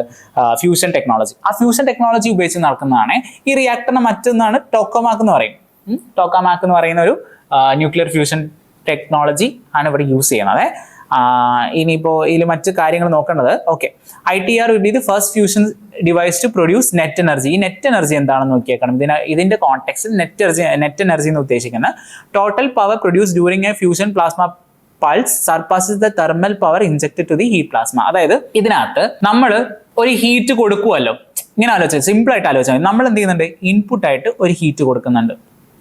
ഈ ഇൻപുട്ട് ഹീറ്റിനേക്കാളും കൂടുതലായിരിക്കും ഔട്ട്പുട്ട് വന്നിരിക്കുന്ന ഹീറ്റ്. ഓക്കെ, ഔട്ട്പുട്ട് എന്ന് പറയുന്നത് എന്തായിരിക്കും? ഈ പറഞ്ഞ അതായത് ഹീറ്റഡ് ആയിട്ടുള്ള, നമ്മളിപ്പോൾ ഇതിനെ ടോക്കമാക്ക് എന്ന് പറയുന്ന ഒരു സണ്ണിന്റെ ഒരു രീതിയിലാണെന്ന് ഓർത്തേക്കുക. സണ്ണിന് നല്ല ഹീറ്റ് അല്ലേ, നമ്മൾ അതിനകത്ത് കൊടുക്കുന്ന ഹീറ്റിന് വലിയ വിലയുണ്ടോ? ഞാൻ മനസ്സിലാക്കാൻ വേണ്ടിയിട്ട് പറയുന്നതാണ്. ആ രീതിയിൽ ഒന്ന് ഓർത്താൽ മതി. ഇൻപുട്ട് ചെയ്യുന്ന ഹീറ്റിനേക്കാളും കൂടുതലായിട്ടുള്ള ഔട്ട്പുട്ട് ഹീറ്റിനെ നമ്മൾ പറയുന്നത് നെറ്റ് എനർജി എന്ന് പറയുന്നത്. പ്രൊഡ്യൂസ് നെറ്റ് എനർജി, അതായത് നമ്മൾ കൊടുക്കുന്നതിനേക്കാൾ കൂടുതൽ എനർജി നമുക്ക് കിട്ടിയാലല്ലേ നമുക്ക് അതിനെ കൂടെ ഉപകാരമുള്ളൂ. നമ്മൾ കുറെ കൊടുത്തിട്ട് കുറച്ച് എനർജി കിട്ടിയിട്ട് വല്ല ഉപകാരമുണ്ടോ? നമ്മൾ ഒരുപാട് സ്പെൻഡ് ചെയ്യുന്നതല്ലാണ്ട് പ്രത്യേകിച്ച് ഉപകാരമൊന്നും ഉണ്ടാകാൻ പോകുന്നില്ല. അതാണ് ഇതിന്റെ ഉദ്ദേശം. മനസ്സിലാക്കണേ. നെറ്റ് എനർജി എന്ന് പറയുന്നത് എന്താണ്? നമ്മൾ കൊടുക്കുന്നതിനേക്കാൾ കൂടുതൽ എനർജി കിട്ടണം. അത് എപ്പോഴും അങ്ങനെ തന്നെ, നമ്മൾ കൊടുക്കുന്നതിനേക്കാൾ കൂടുതൽ എനർജി കിട്ടാൻ വേണ്ടിയാണ് ഉദ്ദേശിക്കുന്നത്. ഇനി ITERലെ മെമ്പേഴ്സ് ഒന്ന് നോക്കിയേക്കുക. China, EU, India, Japan, Korea, Russia, US. Okay, അതുപോലെ ഇത്രയും കൺട്രീസിന്റെ 35 കൺട്രീസിന്റെ ഒരു കൊളാബറേഷൻ ആണ് ഇതില്. അതായത് ഈ പറഞ്ഞ സംഭവം ഉണ്ടല്ലോ, ഈ പറഞ്ഞ റിയാക്ടർ ഡിസൈൻ ചെയ്യാനല്ലേ പോകുന്നത്. ഈ റിയാക്ടറിൽ പലതും, അതായത് ഓരോ കൺട്രീസും അവരുടേതായ രീതിയിലുള്ള കോൺട്രിബ്യൂഷൻസ് ആ കൊടുക്കുന്നത്. അതിൽ ഇന്ത്യ എന്താ കൊടുക്കുന്നത് നോക്കിയേക്കണേ. ITER ഇന്ത്യ എന്ന് പറയുന്നത് ഇതിന്റെ ഒരു സബ് ആയിട്ടുള്ള ഒരു സംഭവമാണ്. ഇവിടെ നമ്മൾ കൊടുക്കുന്നത് ക്രയോസ്റ്റാറ്റ് എന്ന് പറയുന്ന ടെക്നോളജിയാണ്, അല്ലെങ്കിൽ ക്രയോസ്റ്റാറ്റ് ആണ് നമ്മൾ ഇതിനു വേണ്ടി ഡെലിവർ ചെയ്യാൻ പോകുന്നത് കേട്ടോ. അത്ര ഓർത്താൽ മതിയേ. ഇതിലിപ്പോ മറ്റു കാര്യങ്ങൾ എന്ന് വെച്ച് കഴിഞ്ഞാൽ ഇതിൽ മെയിൻ ആയിട്ടുള്ള കാര്യം എന്ന് വെച്ചാൽ ഇത് വെച്ചിട്ട്, ഇതാണ് ടോക്കമാക്ക് എന്ന് പറയുന്നത്, അല്ലെങ്കിൽ ITERന്റെ ഒരു ഇതിനകത്ത് എന്താ ചെയ്യുന്നത് പറയണതിന് മുമ്പ്, ഇതൊരു മാഗ്നറ്റിക് ഫീൽഡാണ്. ഇങ്ങനെ മാഗ്നറ്റിക് ഫീൽഡ് കൊടുത്തേക്കുക ഫുള്ളി. പല ഹെലിക്കൽ ആയിട്ടുള്ള മാഗ്നറ്റിക് ഫീൽഡ് ഉണ്ട്, അതുപോലെ സർക്കുലർ ആയിട്ടുള്ള പല കണ്ടില്ലേ, പോളോയിഡലുണ്ട്, സെൻട്രൽ സോളിനോയിഡ് അവിടെ ഇരിക്കട്ടെ. ഇങ്ങനെ ഓരോ കോയിൽസ് വെച്ചിട്ട് മാഗ്നറ്റിക് ഫീൽഡ് ഡെവലപ്പ് ചെയ്തിട്ടുണ്ട്. ആ മാഗ്നറ്റിക് ഫീൽഡിന് ചുറ്റും നമ്മൾ സോളിനോയിഡും അകത്ത് സോളിനോയിഡും പുറത്തൊരു വേറൊരു കോയിലും വെച്ചിട്ടുണ്ട്, ഫ്യൂൽ കോയിലും വെച്ചിട്ടുണ്ട്, ഫീൽഡ് കോയിലും വെച്ചിട്ടുണ്ട്. അപ്പൊ ഈ പറഞ്ഞ സംഭവം, ഈ കോയിലിനകത്ത് കൂടെ കറണ്ടും ഇതൊക്കെ പാസ് ചെയ്യുന്ന സമയത്ത് എന്താണെന്ന് വെച്ച് കഴിഞ്ഞാൽ ഹൈ എനർജി ആയിട്ടുള്ള ഹീറ്റ് അവിടെ പ്രൊഡ്യൂസ് ചെയ്യാണ്. അതാണ് ഇതിന്റെ ഉദ്ദേശം. അപ്പൊ ഇവിടെ നിന്ന് ഇങ്ങനെ ഹീറ്റ് ഇവിടെ നിന്നൊക്കെ ഇങ്ങനെ പ്രൊഡ്യൂസ് ചെയ്ത് വരുന്നതാണ് നമ്മുടെ ഉദ്ദേശം. അപ്പൊ ആ ഹീറ്റ് വരാൻ വേണ്ടിയിട്ടാണ് ടോക്കമാക്ക് ഉണ്ടാക്കിയേക്കുന്നത്.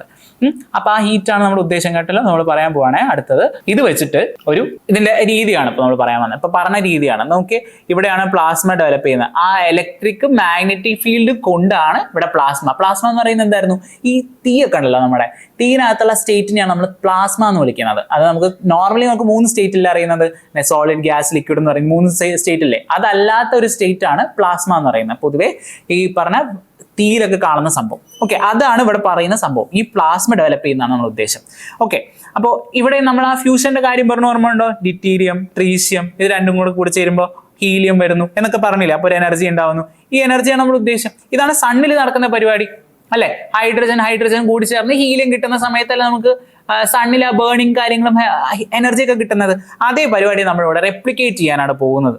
ഓക്കെ, അപ്പൊ ഇതിന്റെ ഒരു ഇതൊക്കെ പറഞ്ഞു ഇതിനകത്ത് ഇങ്ങനെ കൊടുത്തിട്ടൊക്കെ ഉണ്ട്. ചുമ്മാ ഒന്ന് വായിച്ചാൽ മതി. ഇതിലുണ്ടാവുന്ന എനർജി വെച്ച് നമ്മൾ സ്റ്റീം ഉണ്ടാക്കുന്നു, അത് വെച്ചിട്ട് നമ്മൾ എനർജി ഡെവലപ്പ് ചെയ്യുന്നു. കണ്ടോ, hydrogen atoms are heated, fusion reaction നടക്കുന്നു, അത് വെച്ചിട്ട് ഹീലിയവും ന്യൂട്രോണും എനർജിയും കൂടെ റിലീസ് ചെയ്യുന്നുണ്ട്. ആ ന്യൂട്രോൺ എനർജി ഹീറ്റ്സ് വാട്ടർ. ആ എനർജി നമ്മൾ ഉപയോഗിച്ച് വാട്ടർ ഹീറ്റ് ചെയ്യുന്നു. ഇതാണ് അതിന്റെ രീതി. മെയിൻ ആയിട്ടുള്ള സംഭവം നമുക്ക് അവിടേക്ക് പോയാലോ. എന്താണെന്ന് വെച്ച് കഴിഞ്ഞാൽ ചൈനയുടെ ഈസ്റ്റ് ആർട്ടിഫിഷ്യൽ സണ്ണ് ഓൾറെഡി ഇവരുണ്ടാക്കിയതാണ്. 2006 എങ്ങനെ ഉണ്ടാക്കിയതാ. അതിനെന്ന് പറഞ്ഞു കഴിഞ്ഞാൽ സണ്ണിനേക്കാളും ഹീറ്റ് ഉണ്ടെന്ന്, അതായത് സോളർ സിസ്റ്റത്തിലെ ഏറ്റവും ഹോട്ട് ഒബ്ജക്റ്റ് സണ്ണിനേക്കാളും ഓർക്കണേ 5 ടൈംസ് എന്നൊക്കെയാണ് ഞാൻ വായിച്ചത്. അപ്പൊ അത്രയും ഹോട്ടസ്റ്റ് ആയിട്ടുള്ള ഒരു സംഭവം ചൈന ഡെവലപ്പ് ചെയ്തിട്ടുണ്ട്. അതാണ് ഇതിന്റെ മെയിൻ ആയിട്ടുള്ള ഒരു പെർസ്പെക്റ്റീവ്. അതേപോലെ തന്നെ ചൈനയുടെ ആർട്ടിഫിഷ്യൽ മൂണും ഉണ്ടാക്കിയിട്ടുണ്ടായിരുന്നു. ഇതേപോലെ തന്നെ ഒരു സംഭവമാണ്. ചൈന ഇതിലൊക്കെ ഭയങ്കരമായിട്ട് ഇൻവെസ്റ്റ് ചെയ്യുന്ന ഒരു സംഭവമാണ്. നല്ലൊരു പെർസ്പെക്റ്റീവ് അല്ലേ? എൻ്റെ ഒരു അഭിപ്രായത്തിൽ നല്ലതാണ്. ചൈനയുടെ ഈസ്റ്റ് എന്ന് പറയുന്നത്, ഈസ്റ്റിന്റെ ഫുൾ ഫോം നോക്കിക്കേ. ചൈനയുടെ എക്സ്പെരിമെന്റൽ അഡ്വാൻസ്ഡ് സൂപ്പർ കണ്ടക്ടിങ് ടോക്കമാക്ക് എന്നാണ് ഈസ്റ്റിന്റെ ഒരു രീതി. അതിനാണ് അതിന്റെ ഫുൾ ഫോം. ഇതെന്താണ്? ഒരു ആർട്ടിഫിഷ്യൽ സണ്ണാണ്. കണ്ടോ, അതെന്താണെന്ന് നോക്കണേ. Experimental advance super conducting tokamak എന്ന് പറയുന്നത് എന്താണ്? ആർട്ടിഫിഷ്യൽ സണ്ണാണ് ബൈ ചൈന. ഇത് 2023 403 സെക്കൻഡ്സ് ആണ് ഇങ്ങനെ കത്തിക്കൊണ്ടിരുന്നത്. പക്ഷേ ഇപ്പോൾ നടത്തിയപ്പോൾ 1000 സെക്കൻഡ്സ് എത്തി. അതായത് കൂടുതൽ. അതിന് മുമ്പ് ഉണ്ടായിരുന്ന ഒരു റെക്കോർഡായിരുന്നു. അവരുടെ റെക്കോർഡ് തന്നെ അവർ പൊളിച്ചിട്ട് എന്ത് ചെയ്തു? പുതിയൊരു റെക്കോർഡ് ഉണ്ടാക്കിയിരിക്കുകയാണ്. കൂടുതൽ നേരം ഇത്രയും ഹോട്ട് ആയിട്ടുള്ള ഒരു ഒബ്ജക്റ്റ് ഉണ്ടാവുന്നതാണ്. ഇത് കണ്ടോ, ആർട്ടിഫിഷ്യൽ സണ്ണും ഇവിടെ കണ്ടില്ലേ, നല്ല ഹീറ്റഡ് ആയിട്ടുള്ള സംഭവം. നമ്മുടെ ടോക്കമാക്കിന്റെ ചുറ്റും കണ്ടില്ലേ, ഇത്രയും ഹീറ്റഡ് ആയിട്ടുള്ള സംഭവം, നല്ല ചൂടുണ്ടാവും. ഓക്കെ, ഇതാണ് അതിന്റെ അകത്തുള്ള ക്രോസ് സെക്ഷൻ ഒക്കെ. ഓക്കെ, ഇതിലിപ്പോൾ ഹയസ്റ്റ് ടെമ്പറേച്ചർ പ്ലാസ്മ കൺഫൈൻമെന്റ് ഒക്കെ ഉണ്ടാക്കുന്നത് എന്തിനാണ്? ITERന് വേണ്ടിയിട്ട് യൂസ് ചെയ്യാൻ പോകുന്നുണ്ട്. നല്ല രീതിയിലൊക്കെ ബാക്കിയുള്ള കാര്യങ്ങളൊക്കെ നമുക്ക് അറിയുന്ന കാര്യങ്ങളാണ്. ഇങ്ങനെ അടുത്ത ഇതിലുള്ള ടോപ്പിക് എന്ന് പറഞ്ഞാൽ ഇതിൽ റെലവെന്റ് എവിടെ?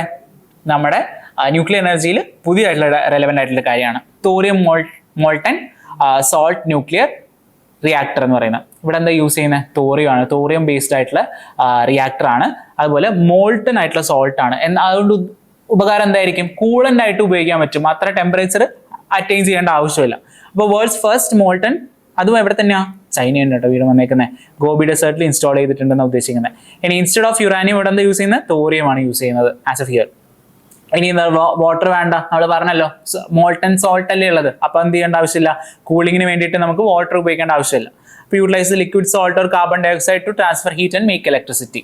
ഓക്കെ, വാട്ടർ വെച്ചിട്ട് നമ്മൾ ചെയ്യുന്നതിന് പരിപാടിക്ക് പകരം ഇവിടെ അത് യൂസ് ചെയ്യുന്നത്. Unlike the water cooling model, this design significantly reduces the chance of meltdowns. Reactors, ഇതിനൊക്കെ മെയിൻ പ്രശ്നം എന്താണെന്ന് അറിയോ? ഈ പൊതുവേ റിയാക്ടേഴ്സിനൊക്കെ ഈ ഹീറ്റ് കാരണം മെൽറ്റ് ഡൗൺ ഉണ്ടാവും, അതായത് കത്തി ഇങ്ങനെ ഉരുകി പോകാനുള്ള ചാൻസസ് ഉണ്ടായിരുന്നു. ഇത് അതങ്ങനെ ഇല്ല, കാരണം മോൾട്ടൺ സോൾട്ട് അല്ലേ, ഓൾറെഡി മോൾട്ടൺ ആയി വന്നോളും എന്നുള്ളതാണ്, അതായത് അത് ഉരുകി പൊക്കോളും. അപ്പൊ അതുകൊണ്ട് ആ കൂളിംഗ് പരിപാടി നടക്കുന്നുണ്ട്, അതുപോലെ എനർജി ടാപ്പിംഗ് നടക്കുന്നുണ്ട്, രണ്ടും ഒരേ സമയത്ത് നടക്കുന്നതാണ്. ഒരു ബുദ്ധിയുള്ള ഒരു കാര്യമാണ്. അടുത്തെന്ന് പറഞ്ഞു കഴിഞ്ഞാൽ അനിൽ എന്ന് പറയുന്നൊരു സംഭവമാണ്. അനിൽ എന്ന് പറയുന്നത് ഈ നമ്മുടെ ഒരു സയന്റിസ്റ്റ്, ന്യൂക്ലിയർ സയന്റിസ്റ്റ് ഉണ്ടായിരുന്നു, അനിൽ കക്കൗട്ട്കർ എന്ന് പറഞ്ഞിട്ട് ഒരാള്. അയാൾക്ക് ഹോണർ ചെയ്തിട്ട് ഒരു ഫ്യൂവൽ ആണത് കേട്ടോ. Advanced nuclear energy for enriched life ആണ് കേട്ടോ. ഇതില് ANEEL is a patented nuclear fuel. That is blend. എന്തിനൊക്കെ കൊണ്ടാണ് ബ്ലെൻഡ് ചെയ്തേക്കുന്നത്? തോറിയവും high assay low enrich uranium. അത് നോക്കണേ, ഹാലോ എന്ന് പറയുന്ന സംഭവം. ഓക്കെ, ഇതിലും യുറാനിയവും തോറിയവും തമ്മിലുള്ള ഒരു മിക്സറാണ്. അപ്പോൾ ഇതിലുള്ള യുറാനിയം എന്ന് പറയുന്നത് എത്രയാണ് എൻട്രി ചെയ്തേക്കുന്നത്? 5% to 20% ഇവിടെ എൻറിച്ച്മെന്റ് നടത്തേക്കുന്നത് കേട്ടോ. അതൊന്ന് നോക്കണേ, നമുക്ക് എപ്പോഴും ഇത് ഇമ്പോർട്ടൻ്റ് ആണ്. ഇവിടുന്ന് ചോദ്യം ചോദിക്കുന്ന രീതികളൊക്കെ ഇങ്ങനെയാണ്, ഇവിടുന്ന് ഇപ്പൊ ഞാൻ മാർക്ക് ചെയ്തേക്കുന്നതൊക്കെ. അപ്പോൾ ഈ പറഞ്ഞ ഓണർ ചെയ്തതിന്റെ രീതിയിൽ വേണമെങ്കിൽ സ്റ്റേറ്റ്മെന്റ് ആയിട്ട് ചോദിക്കാം. The more relevance goes to ഈ പറഞ്ഞ ടോപ്പിക്സ് ആണ്. ഇനി it is currently produce at scale only in Russia and China with limited production in US. എവിടെയൊക്കെയുണ്ട്? റഷ്യ, US, ചൈന, ഇവിടേക്കാണുള്ളത്. ഇനി ANEEL can be used in existing നമ്മുടെ pressurised heavy water റിയാക്ടേഴ്സിൽ use ചെയ്യാൻ പറ്റും. അതൊന്നും ശ്രദ്ധിച്ചാൽ മതി. നമുക്ക് മൊത്തത്തിൽ 22 റിയാക്ടേഴ്സ് ഉണ്ടെങ്കിൽ അതിനകത്ത് 18 എണ്ണം എന്താണ്? PHWR ആണ്. അതിൽ ബാക്കി 4 എണ്ണം എന്താണ്? ലൈറ്റ് വാട്ടർ റിയാക്ടേഴ്സ് ആണ്. ഓക്കെ, അപ്പോൾ ഈ പറഞ്ഞ PHWRലേക്ക് നമുക്ക് എന്ത് ചെയ്യാൻ പറ്റും? അനിൽ ഉപയോഗിക്കാൻ പറ്റും എന്നാണ് ഉദ്ദേശിക്കുന്നത് കേട്ടോ. India is building 10 more PHWRs എന്നുള്ളത്. ഓക്കെ, അത് നമുക്ക് വലിയ വിഷയമല്ല. ഈ 10 എണ്ണം കൂടെ ഉണ്ടാക്കുന്നുണ്ട്, അതിലും നമുക്ക് യൂസ് ചെയ്യാൻ പറ്റും എന്നാണ് ഉദ്ദേശിച്ച് വന്നത് കേട്ടോ. അപ്പോൾ ഇതിൽ വേറെ കാര്യങ്ങളൊന്നും നമുക്ക് പ്രത്യേകിച്ച് നോക്കേണ്ട ആവശ്യമില്ല. ഇത്രയും കാര്യം നോക്കുക. അനിൽ എന്ന് പറയുന്നത് ഇങ്ങനത്തെ ഒരു സംഭവം തന്നു കഴിഞ്ഞാൽ എന്താണ്? ഒരു ഫ്യൂവൽ ആണെന്ന് ഓർക്കുക. ആ ഫ്യൂവലിൻ്റെ അകത്തുള്ള മിക്സർ എന്തൊക്കെയാണ്? നമ്മുടെ എൻറിച്ച്ഡ് ആയിട്ടുള്ള 5 to 20% എൻറിച്ച്ഡ് ആയിട്ടുള്ള യുറാനിയവും തോറിയോ, ഇത് രണ്ടും തമ്മിലുള്ള മിക്സറാണ്.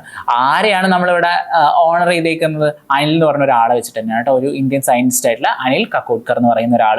ഇനി റഷ്യ, ചൈന, US എന്ന് പറയുന്ന ആൾക്കാരുടെ ഒരു ഓൾറെഡി ഉണ്ടാക്കിയിരിക്കുന്ന ആ ഒരു രീതിയിലുള്ള ഒരു ബേസിക് ആയിട്ടുള്ള സംഭവമാണ് ഇവിടെ യൂസ് ചെയ്യുന്നത്. ഇനി അത് എവിടെ യൂസ് ചെയ്യാം? അവിടെ പറഞ്ഞ പ്രഷറൈസ്ഡ് ഹെവി വാട്ടർ റിയാക്ടേഴ്സിൽ നമുക്ക് യൂസ് ചെയ്യാം. ഓക്കെ, ക്ലിയർ അല്ലേ? ഇനി മറ്റു കാര്യങ്ങളും ഇതിനകത്ത് എക്സ്ട്രാ ഒരു ഇത് കൊടുത്തിട്ടുണ്ട്. ഇത് നമ്മൾ അനിൽ എന്ന് പറയുന്നത് CCTE, അതായത് നമ്മുടെ US-ന്റെ ഒരു ബേസിക് ഒരു സംഭവമാണ്. അതുപോലെ കനേഡിയൻ ന്യൂക്ലിയർ ലബോറട്ടറിയും ആയിട്ടൊക്കെ നമുക്കൊരു കൊളാബറേഷൻ ഉണ്ട് കേട്ടോ. അതൊന്ന് നോക്കി വെക്കാൻ മതി. വെറുതെ വലിയതായിട്ടൊന്നും നോക്കണ്ട, ബാക്കിയുള്ള കാര്യങ്ങളൊക്കെയാണ് നോക്കേണ്ടത്, വേറെ കാര്യങ്ങളൊന്നും നോക്കേണ്ട ആവശ്യമില്ല. പിന്നെ നോൺ പ്രൊലിഫറേഷൻ ഉണ്ട്. എന്തുകൊണ്ടാ? തോറിയം എന്ന് പറയുന്നത് നോൺ വെപ്പനൈസബിൾ ആയിട്ടുള്ള ഒരു സംഭവം ആയതുകൊണ്ട് തന്നെ ഇത് വലിയൊരു ഇഷ്യൂ ഉണ്ടാക്കാൻ പോകുന്നില്ല എന്നുള്ളതാണ് ഇതിന്റെ കാര്യം. ഓക്കെ, ബാക്കിയൊക്കെ നമുക്ക് വായിച്ചാൽ മനസ്സിലാവുന്നതാണ്. ഞാൻ ഫാക്ട് എന്താണെന്ന് മാത്രം ഞാൻ പറഞ്ഞു പോയിട്ടുള്ളൂ. ഇനി 2 ഇൻസ്റ്റിറ്റ്യൂഷൻസും കൂടെ നമുക്ക് ന്യൂസിൽ വന്നായിരുന്നു. ഒന്നാണ് atomic energy commission. Okay, atomic energy commission of India എന്ന് പറയുന്നത് എന്താണ്? Is governing body of the department of atomic energy. ഇത് responsible for the policy of the DAE. അതായത് നമ്മുടെ ഡിപ്പാർട്ട്മെന്റ് ഓഫ് അറ്റോമിക് എനർജിക്കുള്ള പോളിസി ഫോർമുലേഷൻസിന് വേണ്ടി ഹെൽപ്പ് ചെയ്യുന്ന ആൾക്കാരാണ് ആര്? Atomic commission of India. Secretary to the government of India is the DAE ex officio chairman. ആരാണ്? സെക്രട്ടറി ടു ദി ഗവൺമെന്റ്, നമ്മുടെ സെക്രട്ടറി. ഓക്കെ, എവിടെയാ ഹെഡ് ക്വാർട്ടേഴ്സ്? മുംബൈ. ഓക്കെ, ഇത്രയും കാര്യങ്ങളാണ് ഇതിൽ നോക്കേണ്ടത്. ഇനി അതേപോലെ തന്നെ ഇത് ന്യൂസിൽ വന്നുകൊണ്ടാണ് പറഞ്ഞത്. ഇത് ന്യൂസിൽ വന്നിട്ടുണ്ട്. അറ്റോമിക് എനർജി റെഗുലേറ്ററി ബോർഡ്, അതിന്റെ നോക്കിയാൽ അറ്റോമിക് എനർജി കമ്മീഷന്റെ കീഴിൽ ഡിപ്പാർട്ട്മെന്റ് ഓഫ് അറ്റോമിക് എനർജി ഉണ്ട്, അറ്റോമിക് എനർജി റെഗുലേറ്ററി ബോർഡ് ഉണ്ട്. രണ്ടും എവിടേക്കാണ് റെസ്പോൺസിബിൾ ആയിട്ടുള്ളത്? അറ്റോമിക് എനർജി കമ്മീഷനിലേക്കാണ്. ഇനി ഡിപ്പാർട്ട്മെന്റ് ഓഫ് അറ്റോമിക് എനർജിനകത്താണ് ഭവാനി ഭാവനി എന്നൊക്കെ പറയുന്നത് നമ്മുടെ ഫാസ്റ്റ് ബ്രീഡർ റിയാക്ടേഴ്സിന്റെ കാര്യം പറഞ്ഞില്ലേ, അവർ ഡെവലപ്പ് ചെയ്യുന്നതാണ് കേട്ടോ. അതേപോലെ NPCIL ഉണ്ട്, മോസ്റ്റ് പവർ എന്നൊക്കെ പറഞ്ഞതും, പിന്നെ യുറാനിയം UCIL-MD, ഇവരൊക്കെ ആരൊക്കെ എന്തൊക്കെ ചെയ്യുന്നു എന്നുള്ളത് മാത്രമേ ഉള്ളൂ. നമുക്ക് അതൊന്നും നോക്കണ്ട. ഇതിനകത്ത് നോക്കണം എന്നല്ല, ഇതൊക്കെയാണെന്ന് ജസ്റ്റ് നോക്കിയാൽ മതി. Regulatory body of ARB is derived from the rules. ഏത് ആക്ടിന്റെ കീഴിലാണ് വന്നേക്കുന്നത്? Atomic energy act and environment protection act 1986. അപ്പോൾ ഇതൊരു സ്റ്റാറ്റ്യൂട്ടറി ബോഡി ആയിട്ടാണ് നമ്മൾ കൺസിഡർ ചെയ്യുന്നത്. ഓക്കെ, ഇനി ഇതിന്റെ പവർ ആർക്കായിട്ടാണ് ഇവർ ഇതാവുന്നത്? അറ്റോമിക് എനർജി കമ്മീഷന്റെ കീഴിലാണ് വരുന്നതെന്ന് ഓർക്കുക. കണ്ടോ, responsible to atomic energy commission. ഇവിടെ ഒരു ബോർഡൊക്കെ ഉണ്ട്. എത്ര മെമ്പേഴ്സ് ഒക്കെ ഉണ്ടെന്ന് കണ്ടോ. ഫുൾ ടൈം മെമ്പേഴ്സും ഉണ്ട്, പാർട്ട് ടൈം മെമ്പേഴ്സും ഉണ്ട്. ഫുൾ ടൈം എന്ന് പറയുന്നത് chairman and full time member secretaries ഒക്കെ ഉണ്ടെന്നുള്ളത് അത് ജസ്റ്റ് അറിഞ്ഞു വെക്കാൻ വേണ്ടിയിട്ട് പറഞ്ഞതാണ്. നമുക്ക് വേറെ കാര്യങ്ങളൊന്നും ഇതിൽ വലിയ വിഷയമൊന്നുമില്ല. ഇനി ഇതിനകത്ത് ഒരു ന്യൂക്ലിയർ എനർജീൻ്റെ സമ്മിറ്റിനെ പറ്റിയാണ്. അത് ഫസ്റ്റ് ടൈം നടന്നേക്കുന്ന ഒരു സംഭവമാണ്. അതുകൊണ്ടാണ് ഇത്രയും ഇമ്പോർട്ടൻ്റ് ആയിട്ട് പറഞ്ഞേക്കുന്നത്. എവിടെയാണ് നടന്നത് നോക്കിയേ? ബെൽജിയത്തിലാണേ. ബെൽജിയത്തിൽ വെച്ച് നടന്ന് ഒരു ന്യൂക്ലിയർ എനർജി സബ്മിറ്റ് ആണ്. World's first ever nuclear energy summit held in Brussels. ബെൽജിയത്തിലുള്ള Brussels. Summit was jointly organised by ആരാണ്? International atomic energy agency. ഇയാളെ പറ്റിയിട്ട് നമ്മൾ അറിഞ്ഞിരിക്കണം. ഇവരൊക്കെ ഓരോ റിപ്പോർട്ട് ഇറക്കുന്നുണ്ട്. ഇങ്ങനെ പല ആൾക്കാരും ഓരോ റിപ്പോർട്ട്സ് ഇറക്കുന്നുണ്ടല്ലോ. ഈ റിപ്പോർട്ട്സിനൊക്കെ പറ്റിയിട്ട് ഒന്ന് അറിഞ്ഞു വെച്ചേക്കണം. അതിൻ്റെ ഒരു ലിസ്റ്റൊക്കെ നമ്മൾ ഉണ്ടാക്കി വെച്ചിട്ട് പഠിക്കുന്നത് നല്ലതാണ്. ഇനി ഇത് എന്തിന്റെ ബേസിലാണെന്നറിയോ? Global stock take. ഇത് ഇടയ്ക്കിടയ്ക്ക് പറഞ്ഞുകൊണ്ടിരിക്കുന്ന സംഭവമാണ് ഗ്ലോബൽ സ്റ്റോക്ക് ടേക്ക്. അതിന്റെ ഒരു ഇതിന് വേണ്ടിയിട്ടാണ്, അതിന്റെ എൻഫോഴ്സ്മെന്റിന് വേണ്ടിയിട്ടാണ് നമ്മൾ പറഞ്ഞ ഈ ന്യൂക്ലിയർ എനർജി സബ്മിറ്റ് നടന്നേക്കുന്നത്. അതിനെ ഒന്ന് അഡ്രസ് ചെയ്യാൻ വേണ്ടിയിട്ട് ഗ്ലോബൽ സ്റ്റോക്ക് ടേക്ക് എവിടെയായിരുന്നു? UN ക്ലൈമറ്റ് ചേഞ്ചിന് നമ്മുടെ UNFCCന്റെ അറിയില്ല, UNFCCന്റെ COP28 നടന്ന ഗ്ലോബൽ സബ്മിറ്റിന്റെ ഗ്ലോബൽ സ്റ്റോക്ക് ടേക്കിന്റെ സമയത്താണ് തന്നേക്കുന്നത്. ഇതിനകത്ത് ഇന്ത്യ ഉണ്ടോ? യെസ്, ഇന്ത്യ ഉണ്ട്. ഓക്കെ, ഇനി നമുക്ക് എന്ത് ചെയ്യാം? നമ്മുടെ ബാറ്ററീസിലേക്ക് പോകാം കേട്ടോ. നമുക്ക് ഇങ്ങനെ കുറെ ബാറ്ററീസിനെ പറ്റിയിട്ടൊക്കെ, കുറേ ഒന്നുമില്ല, കുറച്ച് ബാറ്ററീസിനെ പറ്റി നമുക്ക് പറയാനുണ്ട്. ബാറ്ററി എന്താണെന്ന് അറിയാലോ എല്ലാവർക്കും. എന്താ ചെയ്യുന്നത്? ബാറ്ററി എന്ന് പറയുന്നത് പൊതുവെ നമ്മൾ ആദ്യമൊക്കെ ഡാനിൽസൺ എന്നൊക്കെ പറയുന്ന സംഭവം ഉണ്ടല്ലോ, അവിടെ കെമിക്കൽ എനർജി എന്തായിട്ട് മാറുകയാണ്? ഇലക്ട്രിക്കൽ എനർജി ആയിട്ട് മാറുകയാണ്. ഇതാണ് ബാറ്ററീസിന്റെ ഉദ്ദേശം. ഓക്കെ, ഇതറിയാലോ. അപ്പോൾ ഇതിന് വേണ്ടിയിട്ട് നമുക്ക് എന്തുണ്ടാവും? ഈ കെമിക്കൽ എനർജിക്ക് വേണ്ടിയിട്ട് ആനോഡ്, പിന്നെ കാഥോഡ്, ഇങ്ങനെ കാര്യങ്ങളൊക്കെ ഉണ്ടാവില്ലേ? കാഥോഡ്, ആനോഡ് എന്നൊക്കെ പറഞ്ഞിട്ട് ഇതിനിടയിൽ ഒരു ഇതവിടെ കൊടുത്തിട്ടുണ്ട്, ഇലക്ട്രോഡ്സ് എന്നാണ് ഇവരെ വിളിക്കുന്നത്. ഇതിനിടയിൽ എന്തുണ്ടാവും? ഇലക്ട്രോലൈറ്റ്സ് ഉണ്ടാവും. അപ്പോൾ ഇങ്ങനത്തെ കാര്യങ്ങളാണ്. നമുക്കൊന്നും വലിയ കാര്യമൊന്നുമില്ല, ജസ്റ്റ് പറഞ്ഞതേ ഉള്ളൂ കേട്ടോ. അപ്പോൾ ഇവിടെ യൂസ് ചെയ്യുന്ന ആനോഡിനും കാഥോഡിനും വേരി ചെയ്തുകൊണ്ടിരിക്കുമ്പോഴാണ് നമുക്ക് പലതരം മെറ്റീരിയൽസ് ഉണ്ടാവും. നമ്മളിപ്പോൾ ലിഥിയം അയോൺ ബാറ്ററീസ് ഒക്കെ നമ്മൾ പറയുന്നില്ലേ, അതിനകത്ത് യൂസ് ചെയ്യുന്ന കാഥോഡും ആനോഡിലൊക്കെ വ്യത്യാസം ഉണ്ടാവും. അവർ ലിഥിയം അയോൺ ആണ് ഇവിടുത്തെ മൂവ്മെന്റ് നടത്തുന്നതെങ്കിൽ അവിടെയാണ് എന്ത് കിട്ടുന്നത്? ലിഥിയം അയോൺ ബാറ്ററി ഉണ്ടാവുന്നത്. അപ്പൊ ഡിസ്ചാർജിങ്, ഇതെന്താ? ഡിസ്ചാർജിങ് എന്നാ പറയാ. ഈ കെമിക്കൽ എനർജി ഇലക്ട്രിക് എനർജി ആയിട്ട് മാറിക്കൊണ്ടിരിക്കുന്നത്. അതേ സമയത്ത് ഇലക്ട്രിക്കൽ എനർജി തിരിച്ച് കെമിക്കൽ എനർജി ആകുമ്പോഴാണ് ചാർജിങ് എന്ന് പറയാം. നമ്മൾ ചാർജ് ചെയ്യുമ്പോഴും എന്താ ചെയ്യുന്നത്? കറണ്ടിൽ പോയി കുത്തിയിടുകയല്ലേ. അപ്പൊ ആ കറണ്ട് ഈ ബാറ്ററിയിലേക്ക് കൊടുക്കുകയാണ്. അതാണ് ചാർജിങ്ങും ഡിസ്ചാർജിങ്ങും. ഓക്കെ, ഈ ഒരു ബേസിക് ഐഡിയ ഉണ്ടാക്കി വെച്ചേക്കാം. കുറച്ച് ഇതൊക്കെ കൊടുത്തിട്ടുണ്ടേ, ഇതൊന്നും വലിയ ഇമ്പോർട്ടൻ്റ് ആയിട്ടുള്ള കാര്യങ്ങളല്ല, ജസ്റ്റ് ഒന്ന് ആഡ് ചെയ്തെന്നുള്ളൂ. നമുക്ക് ഫസ്റ്റ് ന്യൂസിൽ വന്നേക്കുന്നതാണ് sodium ion battery. Sodium ion battery എന്താണ്? സോഡിയം അയോൺസ് വെച്ചിട്ടുള്ളതാണ്. കണ്ടോ, സോഡിയം അയോൺസ് ആണ് അങ്ങോട്ടും ഇങ്ങോട്ടും പോയിക്കൊണ്ടിരിക്കുന്നത്. ആനോഡിൽ നിന്ന് കാഥോഡിലേക്ക് പോകുന്നതാണെങ്കിൽ അത് ഡിസ്ചാർജിങ്ങും, കാഥോഡിൽ നിന്ന് ആനോഡിലേക്ക് വരികയാണെങ്കിൽ ചാർജിങ്ങും ആണ്. അത് എല്ലാത്തിലും അങ്ങനെ തന്നെ. ഓക്കെ, ഇവിടെ എന്താ നടക്കുന്നത്? ആരാ പോകുന്നത്? സോഡിയം അയോൺ Na+, ഇവരാണ് പോകുന്നത് കേട്ടോ. ഇത് എന്താ ഉദ്ദേശം എന്ന് വെച്ചാൽ, സോഡിയം അയോൺ ബാറ്ററി നമ്മുടെ മെയിൻ പ്രശ്നം എന്താ അറിയോ? സോഡിയം അയോൺ ബാറ്ററീസ് ഉപയോഗിക്കാത്തതിന്റെ റീസൺ, സോഡിയം എന്ന് പറയുന്നത് കുറച്ചും കൂടെ അബൻഡന്റാ. എന്ത് വെച്ച് നോക്കുമ്പോൾ? ലിഥിയം വെച്ച് നോക്കുമ്പോൾ. ലിഥിയത്തിന് നമ്മൾ വൈറ്റ് ഗോൾഡ് എന്നൊക്കെ വിളിക്കാറില്ലേ, അതുപോലെയാണ് സോഡിയം എന്ന് പറയുന്നത് കുറച്ചും കൂടെ അബൻഡന്റാ.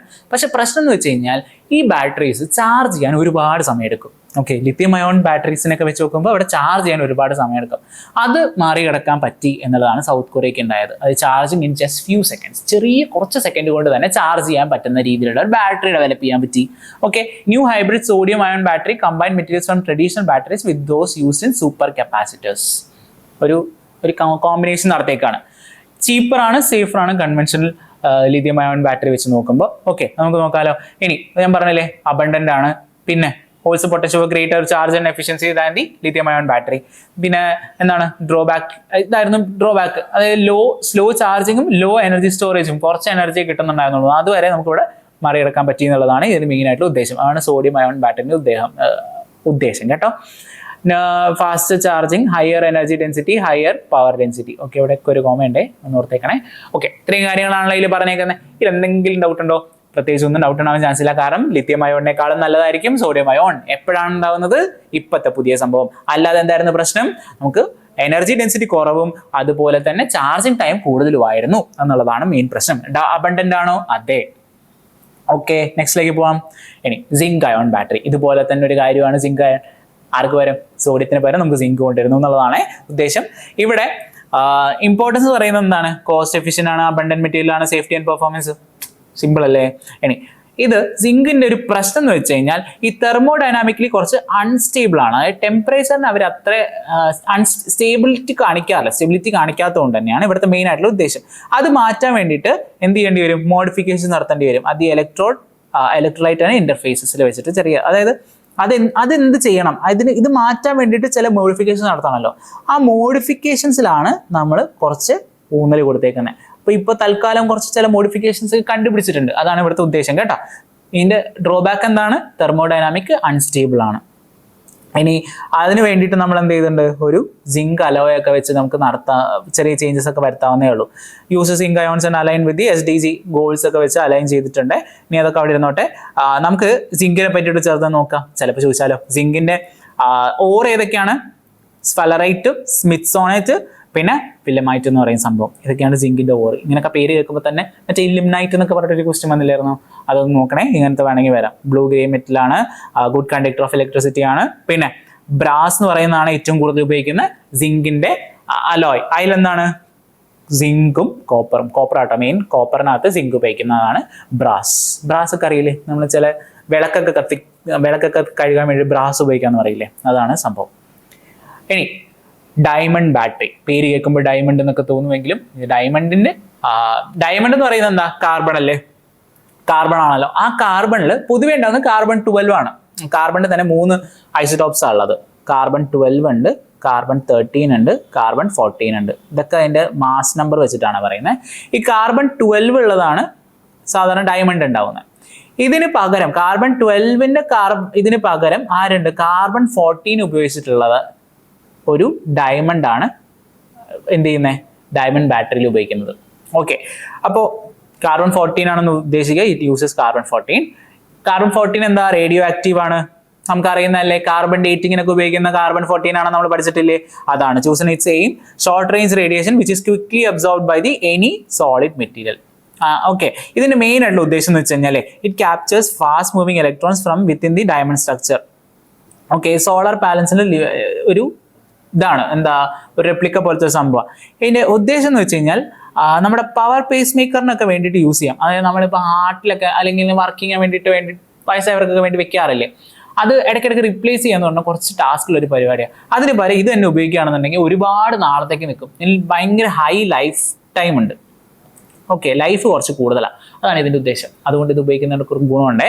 ഡയമണ്ട് എന്താണെന്ന് നമുക്ക് നോക്കേണ്ട ആവശ്യമില്ല. കാർബൺ 14 ആണ് ഡയമണ്ട് ബാറ്ററി യൂസ് ചെയ്യുന്നതെന്ന് ഓർത്ത് വെച്ചേക്കാം. കാർബൺ എന്നാണ് ഡയമണ്ടിന്റെ 3 രീതി അലോട്രോപ്സ് ഒക്കെ നമ്മൾ പറയില്ലേ?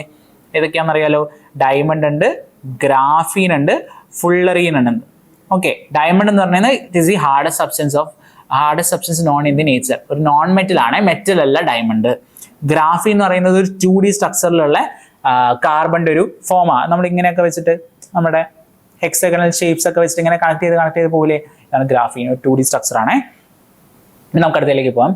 ട്രൈബോ ഇലക്ട്രിക് നാനോ ജനറേറ്റർ. നല്ലൊരു പരിപാടിയാണ്, നല്ലൊരു ഉപകാരമുള്ളൊരു കാര്യമാണ്. എന്ത് ചെയ്യുന്നതെന്ന് അറിയോ? നമ്മുടെ സോൾജേഴ്സിന്റെ അതായത് ഷൂസിൽ ഇങ്ങനത്തെ ഒരു ജനറേറ്റർ നമ്മൾ ഫിറ്റ് ചെയ്യുക.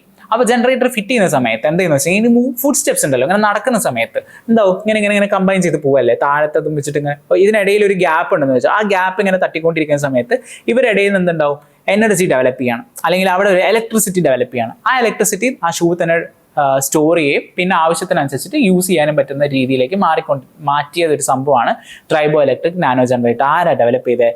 IIT ഇൻഡോർ ആണ്. എപ്പോഴും നമ്മൾ IIT മദ്രാസിന്റെ കാര്യങ്ങൾ പറഞ്ഞ് പുതിയൊരാൾ വന്നേക്കുന്നു. ഇൻഡോറിന്റെ കേസാണ്. ഇനി നാനോ എന്താണ്? Special shoes for soldiers equipped with triboelectric nano generator technology, TENG എന്ന് പറയും. Self powered feasible solution to convert mechanical energy to electricity. അല്ലേ, നടത്തം എന്ന് പറയുന്നത് എന്താണ്? ഒരു മെക്കാനിക്കൽ എനർജി അല്ലേ, അതെന്തായിട്ട് മാറ്റി? ഇലക്ട്രിസിറ്റി ആയിട്ട് മാറ്റി. സോൾസിലാണ്, ഷൂവിന്റെ സോൾസിലാണ് ഫിക്സ് ചെയ്തേക്കുന്നത്. പിന്നെ നമുക്ക് ഇതിന്റെ ഒരു കാര്യം എന്ന് വെച്ചാൽ ഇറ്റ് ക്യാൻ ബി, ഇതിലെന്ത് എക്യുപ്പ് ചെയ്യുന്നുണ്ട്? GPS-ഉം RFID ഉണ്ടാവുന്നുണ്ട്. അതുകൊണ്ട് ഇവിടെ എക്സാക്ട് ലൊക്കേഷൻ, ഈ പറഞ്ഞ ആൾക്കാരൊക്കെ എവിടെയൊക്കെ പോകുന്നു എങ്ങനെയൊക്കെ നമുക്ക് മനസ്സിലാക്കാൻ പറ്റും. ഇത് വെച്ചിട്ട് നമുക്ക് എന്ത് ചെയ്യാൻ പറ്റുന്നുണ്ട്? ഇത് സോൾജേഴ്സിനെ മാത്രമല്ല, സീനിയർ സിറ്റിസൺസും അൽഷിമേഴ്സ് ഒക്കെ ആയിട്ടുള്ള ആൾക്കാരില്ലേ, അൽഷിമൈസറുള്ള ആൾക്കാർക്കൊക്കെ ഇത് യൂസ് ചെയ്യുകയാണെന്നുണ്ടെങ്കിൽ അവരെവിടെയെങ്കിലും മറവി കാരണം എവിടെയെങ്കിലും പെട്ടു പോകുമ്പോൾ നമുക്ക് എന്ത് ചെയ്യാൻ പറ്റും? പോയി കണ്ടുപിടിച്ച് വരാൻ പറ്റും. നമ്മുടെ മറ്റേ സിനിമയല്ലേ കിഷ്കിന്ദ കാണത്തിനകത്ത് കാറ് നിന്ന് പോയി എനിക്കറിയില്ല എന്നൊക്കെ പറയുമ്പോൾ അപ്പോൾ നമുക്ക് എവിടെ എത്തി എന്നൊക്കെ അറിയണമെന്നുണ്ടെങ്കിൽ നമുക്ക് ഈ പറഞ്ഞ സംഭവം വെച്ചിട്ട് മനസ്സിലാക്കാൻ പറ്റും. GPS ലൊക്കേഷൻ വെച്ചിട്ട് ഇങ്ങനെ ഇവിടെ ഉണ്ട് എന്നുള്ള രീതിയിൽ പോയിട്ട് പിടിച്ചു കൊണ്ടുവരാനൊക്കെ പറ്റുന്നതാണ്, അല്ലെങ്കിൽ കൂട്ടിക്കൊണ്ടുവരാൻ പറ്റുന്ന രീതിയാണ്. ഇനി അതേപോലെ തന്നെ മറ്റൊന്നാണ് വർക്കേഴ്സിനും ഒരു കൊടുക്കുകയാണെ, നമ്മളൊക്കെ നമുക്ക് ഇനി തോന്നിയ സമയത്ത് കയറി പോവാം, തോന്നിയ സമയത്ത് വരിക എന്നുള്ള പരിപാടി നടക്കാതിരിക്കുക എന്നുള്ളൊരു പരിപാടിയായിരിക്കും. ഇതുണ്ടെങ്കിൽ എന്ത് ചെയ്യുന്നത് വെച്ച് കഴിഞ്ഞാൽ വർക്കേഴ്സിന്റെ അറ്റൻഡൻസും കാര്യങ്ങളൊക്കെ മാക്കിയാനും എളുപ്പത്തിൽ പറ്റും. അവരവിടെ ഉണ്ടോ അല്ലെങ്കിൽ എവിടെയെങ്കിലും പോയോ എന്നുള്ളതൊക്കെ. സത്യം പറഞ്ഞ പ്രൈവസി പോയി എന്നുള്ളതാണ്. ഓക്കെ, എനിവേ നമുക്കതൊന്നും നോക്കണ്ട. ഇതാണ് ഇതിന്റെ യൂസ്. ഇതിന്റെ വർക്കിംഗ് കണ്ടോ? ഒറിജിനൽ ഇനീഷ്യലി ഇവിടെ പോസിറ്റീവ് നെഗറ്റീവ് ആയിട്ടുള്ളൊരു സെപ്പറേഷൻ ഉണ്ടായിരുന്നു ഒരു ഇതിനകത്ത്. അപ്പോൾ ഇത് പ്രസ് ചെയ്യുന്ന സമയത്ത് ആ രണ്ടും ഒരുമിച്ച് വന്നു. വീണ്ടും അവിടെ ഒരു കപ്പാസിറ്റർ പോലത്തെ ഒരു പരിപാടിയാണ്. അതിങ്ങനെ മാറിക്കൊണ്ടിരിക്കും. പോസിറ്റീവ് നെഗറ്റീവ് ഇങ്ങനെ അടുത്തടുത്ത് ഇങ്ങനെ വന്നുകൊണ്ടിരിക്കുന്ന സമയത്ത് എനർജി ഡെവലപ്പ്. ഓക്കെ, ഇനി അങ്ങോട്ട് നമുക്ക് സ്റ്റോറേജ് സിസ്റ്റത്തിലേക്കാണ്. ഒരു സ്റ്റോറേജ് സിസ്റ്റമേ ഉള്ളൂ പഠിക്കാൻ. ഒന്ന് ഗ്രാവിറ്റി എനർജി സ്റ്റോറേജ് സിസ്റ്റം. അതായത് നമ്മുടെ ഒന്ന് ആലോചിച്ച് നോക്കിയാൽ നല്ല വെയിലുള്ള സമയമാണ്. അപ്പോൾ ഈ വെയിലുള്ള സമയത്ത് നമുക്ക് നമ്മുടെ സോളാർ സെല്ലൊക്കെ ഉണ്ടല്ലോ, ഈ സോളാർ സെല്ലിൽ നിന്ന് എന്തുണ്ടായി? എനർജി വന്നു. ഈ എനർജി നമുക്ക് എന്ത് ചെയ്യണം? സ്റ്റോർ ചെയ്യും. നമ്മൾ ബാറ്ററിയിലാണ് സ്റ്റോർ ചെയ്യുക. അപ്പോൾ ഇങ്ങനെ എന്നിട്ട് മഴക്കാലം വന്നു കഴിഞ്ഞാൽ ഈ ബാറ്ററിയിൽ നിന്ന് എടുത്തിട്ട് വീണ്ടും നമുക്ക് യൂസ് ചെയ്യാൻ പറ്റും. അങ്ങനത്തെ രീതിയിലല്ല നമ്മൾ സാധാരണ ചെയ്യുന്നത്. അതായത് നമ്മൾ എന്ത് ചെയ്യുന്നു? നമുക്ക് എനർജി വരുന്നത് സോളാർ എനർജി നമ്മൾ കൺവേർട്ട് ചെയ്തിട്ട് ബാറ്ററിയിൽ സ്റ്റോർ ചെയ്തിട്ട് ആവശ്യമുള്ളതനുസരിച്ച് നമ്മൾ യൂസ് ചെയ്യാണ് ചെയ്യുന്നത്. അങ്ങനെയല്ല ചെയ്യുന്നത്. ഈ ബാറ്ററി സിസ്റ്റം പൊതുവെ കുറച്ചും കൂടെ എക്സ്പെൻസീവാണ്, കുറച്ച് ബുദ്ധിമുട്ടുള്ള സാധനം. ഈ പറഞ്ഞ സാധനം വേണമെങ്കിൽ ഈ ബാറ്ററിക്ക് പകരം നമ്മൾ എന്ത് ചെയ്യുന്നു വെച്ച് കഴിഞ്ഞാൽ ഈ എനർജി വെച്ചിട്ട് ഒരു സാധനം, എന്തെങ്കിലും ഒരു മെറ്റീരിയലിനെ ലിഫ്റ്റ് ചെയ്ത് വെക്കുകയാണ്. ഓക്കെ, ലിഫ്റ്റ് ചെയ്യുന്ന സമയത്ത് എന്താ? ഒരു പൊട്ടൻഷ്യൽ എനർജി, അതായത് ഹൈറ്റിലേക്ക് മാറ്റി വെക്കുമ്പോൾ ഒരു പൊട്ടൻഷ്യൽ എനർജി ജനറേറ്റ് ചെയ്യും. ആവശ്യമുള്ള സമയത്ത് ആ എനർജി താഴോട്ട് വീഴുന്ന സമയത്ത് എന്താ? ഒരു കൈനറ്റിക് എനർജിയായി മാറും. മുകളിലേക്ക് പോകുമ്പോൾ പൊട്ടൻഷ്യൽ എനർജി, താഴോട്ട് വരുമ്പോൾ കൈനറ്റിക് എനർജി. ഈ കൈനറ്റിക് എനർജി ഉപയോഗിച്ചിട്ട് നമുക്ക് എന്ത് ചെയ്യാം? കറണ്ട് പ്രൊഡ്യൂസ് ചെയ്യാൻ പറ്റും. അതാണ് ഉദ്ദേശിക്കുന്നത്. അതായത് ഇപ്പൊ പറഞ്ഞു വന്നിരിക്കുന്ന കാര്യം, നമ്മൾ ഈ ബാറ്ററിക്ക് പകരം നമ്മൾ എന്ത് ചെയ്തു? നമുക്ക് കിട്ടുന്ന ഈ റിന്യൂവബിൾ ആയിട്ടുള്ള എനർജീസ്, അതായത് വിൻഡ്, സോളാർ, ഇങ്ങനത്തെ സാധനങ്ങളൊക്കെ നമ്മൾ എന്ത് ചെയ്യുകയാണ്? നേരെ കൊണ്ടുപോയിട്ട് എന്തെങ്കിലും ഒരു സാധനം ലിഫ്റ്റ് ചെയ്ത് വെക്കും. ഓക്കെ, അതായത് ആ എനർജി എക്സസ് വരുന്ന എനർജിയാണ്. നോർമലി നമുക്ക് ആവശ്യമില്ല എന്നുണ്ടെങ്കിൽ ആ എനർജീനെ വെച്ച് നമ്മൾ എന്തെങ്കിലും ഒരു സാധനം ഇങ്ങനെ പൊക്കത്തിലേക്ക് ഇങ്ങനെ കയറ്റി വെക്കും. അപ്പൊ എപ്പോഴാണോ ആവശ്യം വരുന്നത് അതെന്ത് ചെയ്യും? റിലീസ് ചെയ്യും. ഓക്കെ, ആ എനർജി വെച്ച് നമ്മൾ ഹൈറ്റിലേക്ക് പൊക്കി വെച്ചേക്കുന്നല്ലേ, ആ റിലീസ് ചെയ്യുന്ന സമയത്ത് എന്താവും? അവിടെ ഒരു കൈനറ്റിക് എനർജി ഉണ്ടാവും. ഈ കൈനറ്റിക് എനർജി വെച്ചിട്ട് ടർബൈൻ കറക്കി അതിനെ വെച്ചിട്ട് നമ്മൾ എന്ത് ചെയ്യും? ഇലക്ട്രിസിറ്റി പ്രൊഡ്യൂസ് ചെയ്യും. അങ്ങനത്തെ ഒരു പരിപാടി. നമ്മൾ ആ ഇലക്ട്രിസിറ്റി വെച്ചിട്ട് നമ്മൾ ഗ്രാവിറ്റിയാണ് ഇവിടെ യൂസ് ചെയ്തേക്കുന്നത്. അതല്ലേ നമ്മളിങ്ങനെ പൊക്കി വെച്ചേക്കുന്നതല്ലേ. അപ്പൊ എന്ത് പൊക്കി വെക്കുന്നു വെച്ച് കഴിഞ്ഞാൽ വേണമെങ്കിൽ ഒരു ബ്രിക്ക് വേണമെങ്കിൽ വെക്കാം, ഒരു കട്ട വേണമെങ്കിൽ പൊക്കി വെക്കാം, വെള്ളത്തിന്റെ കുറച്ച് വെള്ളം എടുത്ത് പൊക്കി വെക്കാം, എന്തെങ്കിലും ഒരു സാധനം. നമുക്ക് ഈ വെയിറ്റ് പൊക്കാൻ വേണ്ടിയിട്ട് നമ്മൾ ആ എനർജി വെക്കുന്നു. ആ വെയിറ്റ് ഇറക്കുന്ന സമയത്ത് എനർജി ഡിസ്ചാർജ് ആവുന്നു. അതാണ് ചാർജിങ്ങും ഡിസ്ചാർജിങ്. കൊടുത്തേക്കാണ്ടോ ബ്ലൂവിലുള്ളത് എന്താണ്? ചാർജിങ്. അതായത് ഈ കറണ്ട് വെച്ചിട്ട് നമ്മൾ കൊടുത്തേക്കുന്ന എനർജി വെച്ചിട്ട് ഒരു സാധനം ലിഫ്റ്റ് ചെയ്ത് വെക്കുന്നു. എപ്പോഴാണ് വേണ്ടത് അതിന് ഡ്രോപ്പ് ചെയ്യുന്നു. അതിനനുസരിച്ച് നമുക്ക് എത്ര ബ്ലോക്ക് ഉണ്ടോ, ഇപ്പോൾ കുറേ ബ്ലോക്സ് ഉണ്ടെന്ന് വെച്ചാൽ, ഇപ്പോൾ 3 ബ്ലോക്കില്ലേ, എല്ലാം നമുക്ക് ഒരുമിച്ച് വേണമെങ്കിൽ ലിഫ്റ്റ് ചെയ്യാം, അല്ലെങ്കിൽ ഒന്ന് മാത്രം ലിഫ്റ്റ് ചെയ്യാം. എത്ര എനർജി ഉണ്ടോ അതിനനുസരിച്ച് ലിഫ്റ്റ് ചെയ്യാം. ഓരോന്നായിട്ട് വിടുന്നതനുസരിച്ചിട്ട് അതിന് കുറച്ച് എനർജി കിട്ടും. അങ്ങനെ നമ്പർ ഓഫ് വേരിയേഷൻസ് ഒക്കെ വരുന്ന രീതിയിൽ കേട്ടോ. അപ്പോൾ സ്റ്റോർസ് എനർജി യൂസിങ് ഗ്രാവിറ്റി വെച്ചിട്ട് എനർജി സ്റ്റോർ ചെയ്യുക. വലിയ ബുദ്ധിമുട്ടുണ്ടോ? ഒന്ന് ആലോചിച്ച് നോക്കിയാൽ വലിയ ബുദ്ധിയൊന്നും രീതിയിൽ വേണ്ട. എക്സസ് എനർജി ജനറേഷൻസ് ഉള്ള സമയത്താണ് നമ്മളിത് യൂസ് ചെയ്യുന്നത്. ഓക്കെ, ഏതൊക്കെയാണ് യൂസ് ചെയ്യുന്നത്? വാട്ടർ യൂസ് ചെയ്യാം, കോൺക്രീറ്റ് ബ്ലോക്സ് യൂസ് ചെയ്യാം, കംപ്രസ്ഡ് എർത്ത് ബ്ലോക്സ് യൂസ് ചെയ്യാം എന്നുള്ള രീതിയിലൊക്കെ ഉണ്ട്. പിന്നെ typical setup involves A heavy piston with fluid filled cylindrical container. എന്നാലല്ലേ ആ ഹൈഡ്രോളിക് ആയിട്ടുള്ള ഒരു കാരണം കൊണ്ട് മാത്രമാണ് ഇത് പൊക്കി പോകാനുള്ള രീതി ഉണ്ടാവുള്ളൂ, അല്ലെങ്കിൽ വെറുതെ പൊങ്ങില്ലല്ലോ. അപ്പോൾ അതാണ് ഇവിടെ ഉദ്ദേശിക്കുന്നത്. വലിയ വിഷയമൊന്നുമില്ല. It can last for decades with minimal maintenance. വലിയ ബുദ്ധിമുട്ടൊന്നുമില്ലല്ലോ, അങ്ങ് പൊക്കി വെച്ചാൽ പോരെ. അപ്പോൾ അതാണ് ഉദ്ദേശിക്കുന്നത്, മിനിമം മെയിൻ്റനൻസ് ആണ്. അവോയ്ഡ്സ് ഹാംഫുൾ കെമിക്കൽ റിയാക്ഷൻസ്, ബാറ്ററിയിലുള്ള സംഭവങ്ങളൊക്കെ ഒഴിവാക്കി കിട്ടും. More cost effective than for large scale applications ആണ്. In area space constraints or environmental concerns that restrict the deployment of other storage system. ബാക്കിയുള്ള സ്റ്റോറേജ് സിസ്റ്റത്തിനൊക്കെ ഡാം കൺസ്ട്രക്ട് ചെയ്ത് വെക്കുന്നതിനേക്കാളും എളുപ്പമാണ് ഇങ്ങനെ ചെയ്യുന്ന പരിപാടി എന്ന് വെച്ച് കഴിഞ്ഞാൽ. ഓക്കെ, ക്ലിയർ അല്ലേ? ഭയങ്കര ഇൻട്രസ്റ്റിംഗ് ആയിട്ട് ഇങ്ങനെ ഫീൽ ചെയ്തു, അതുകൊണ്ടാണ് ഇങ്ങനെ പറഞ്ഞത്. മനസ്സിലായിട്ടുണ്ടെങ്കിൽ വലിയ കുഴപ്പമില്ല, മനസ്സിലായില്ല ഒന്നുകൂടെ കേൾക്കണേ. ഇനി hydrogen fuel cell. Hydrogen fuel cell എന്ന് പറയുന്നത് ഇമ്പോർട്ടൻ്റ് ആണ്. ന്യൂസ് നമുക്ക് ക്വസ്റ്റ്യൻ വന്നാണല്ലേ, അപ്പോൾ നമ്മൾ എന്തെങ്കിലും വിട്ടുകണോ? വേണ്ട, വിടരുത് എന്നാണ് ഉദ്ദേശിക്കുന്നത്. അപ്പോൾ ഹൈഡ്രജൻ ഫ്യൂൽ സെൽ എന്താണ് ഉദ്ദേശിക്കുന്നത്? ഹൈഡ്രജനും അതുപോലെ ഓക്സിജനും കോമ്പിനേഷൻ അല്ലേ, കമ്പഷൻ അല്ലേ. എന്നോട് കമ്പൈൻ ചെയ്യുമ്പോൾ എന്ത് കിട്ടും? H2O കിട്ടും പ്ലസ് എനർജി. ഇതാണ് പരിപാടി. ഓക്കെ, അപ്പോൾ വാട്ടറും ഹൈഡ്രജനും ഓക്സിജനും കൂടെ കമ്പൈൻ ചെയ്ത് വാട്ടർ പ്ലസ് എനർജി കിട്ടും. ഈ എനർജി നമ്മൾ യൂസ് ചെയ്യുന്നു. വാട്ടർ ആയിരിക്കും ഇതിലെ ബൈ പ്രൊഡക്റ്റ്. നമ്മൾ കണ്ട ഓർമ്മയില്ലേ, ഒരു ക്വസ്റ്റ്യൻ കണ്ടില്ലായിരുന്നു?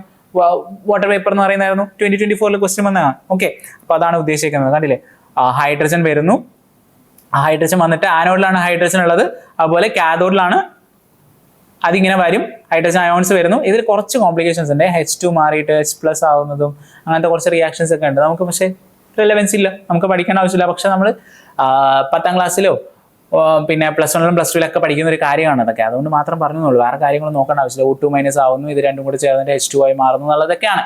ഓക്കെ, ആനോഡിൽ ആരുണ്ട്, കാഥോഡിൽ ആരുണ്ട് നോക്കുക. ഓക്കെ, നമുക്ക് വലിയ ഇഷ്യൂ എന്നല്ല വിചാരിക്കുന്നേ. Okay, first commercial passenger ferry powered entirely by zero emission hydrogen fuel cell. ഞാൻ ക്ലാസ് സ്റ്റാർട്ട് ചെയ്യുമ്പോൾ പറഞ്ഞ ഓർമ്മയുണ്ടോ?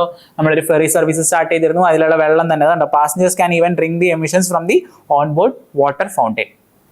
ഉണ്ടാവുന്ന ഒരു സംഭവമാണല്ലോ. ആ വാട്ടർ ഫൗണ്ടൈൻ വരെ വെള്ളം കുടിക്കാനുള്ള ഒരു അവസ്ഥയല്ല, കുടിക്കാനുള്ള സാഹചര്യം ഉണ്ടായി. ഓൺലി ഹീറ്റ് ആൻഡ് വാട്ടർ വേപ്പറാണ് ബൈ പ്രൊഡക്ട്സ്. ഓക്കെ, ഇത് വലിയൊരു ഇതൊന്നുമല്ല, പക്ഷെ അറിഞ്ഞിരിക്കണേ. ഇതൊന്നും നോക്കുന്നത് നല്ലതാ. വീണ്ടും ഒരു ക്വസ്റ്റ്യൻ വന്ന ഓർമ്മയുണ്ടോ? ഗ്രീൻ ഹൈഡ്രജൻ, അതിൻ്റെ അപ്ലിക്കേഷൻസ്, അതുപോലെ ബാക്കി ഹൈഡ്രജൻസും കൂടെ നോക്കിയേക്കണം. Black or brown hydrogen coal gasification വഴി ഉണ്ടാകുന്നതാണ്, source കോളാണ്.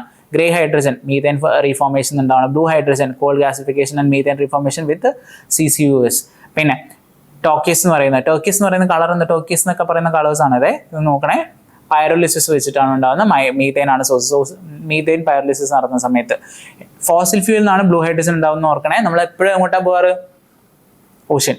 Okay, pink hydrogen nuclear energy എന്നാണ് ഇലക്ട്രോലിസിസ് വെച്ചിട്ടുണ്ടാവുന്നത്. ഇത് ഇലക്ട്രോലിസിസ് ഓർ ബയോമാസ് ഗ്യാസിഫിക്കേഷൻ ആണ്. ഗ്രീൻ ഹൈഡ്രജൻ റിന്യൂവബിൾ എനർജി ആണ്. ഇത് റിന്യൂവബിൾ എനർജീസിന്റെ സോഴ്സ് ആണ്. ഇത്രയും കാര്യങ്ങളാണ് ഇതിനകത്ത് നോക്കേണ്ടത്. ഒന്ന് നോക്കി വെച്ചാൽ ഇതൊന്ന് പഠിച്ചു വെക്കണം. ഞാൻ വെറുതെ വായിച്ചാലേ പറ്റുള്ളൂ, ബാക്കി പഠിക്കേണ്ടത് നിങ്ങളുടെ പരിപാടിയാണ്. ഓക്കെ, ഇത് മറ്റൊരു ഇൻട്രസ്റ്റിംഗ് ആയിട്ടുള്ള സംഭവം. സാധാരണ ഗതിയിൽ നമ്മൾ വെള്ളത്തിൽ നിന്ന് എങ്ങനെ എനർജി എടുക്കുന്നത്? ഡാം കൺസ്ട്രക്ട് ചെയ്തിട്ട് പിന്നെ ഈ ഡാമിൽ നിന്ന് വെള്ളമൊക്കെ ഇങ്ങനെ വന്ന് അവിടെ നിന്ന് ഇങ്ങനെ തട്ടി താഴെ ഈ പെൻസ്റ്റോക്ക് ടർബൈന് അത് ഇതെന്നൊക്കെ പറഞ്ഞ് വലിയൊരു സംഭവമാണ് അല്ലേ. പക്ഷെ ഇതൊന്നും ആവശ്യമില്ല. വേറൊരു പുതിയൊരു സംഭവമാണ് സർഫസ് ഹൈഡ്രോ കൈനറ്റിക് ടെക്നോളജി എന്ന് പറയുന്നത്. സർഫസ് ഹൈഡ്രോ കൈനറ്റിക് ടെക്നോളജിയിൽ യൂസ് ചെയ്യുന്നത് ഈ വാട്ടറിന്റെ ഫ്ലോ ഉണ്ടല്ലോ. ഇത് ആലോചിക്കണേ, ഒരു വാട്ടർ സാധാരണഗതിയിൽ എന്താണ്, അരുവികളൊക്കെ ഇങ്ങനെ നീങ്ങിക്കൊണ്ടിരിക്കും.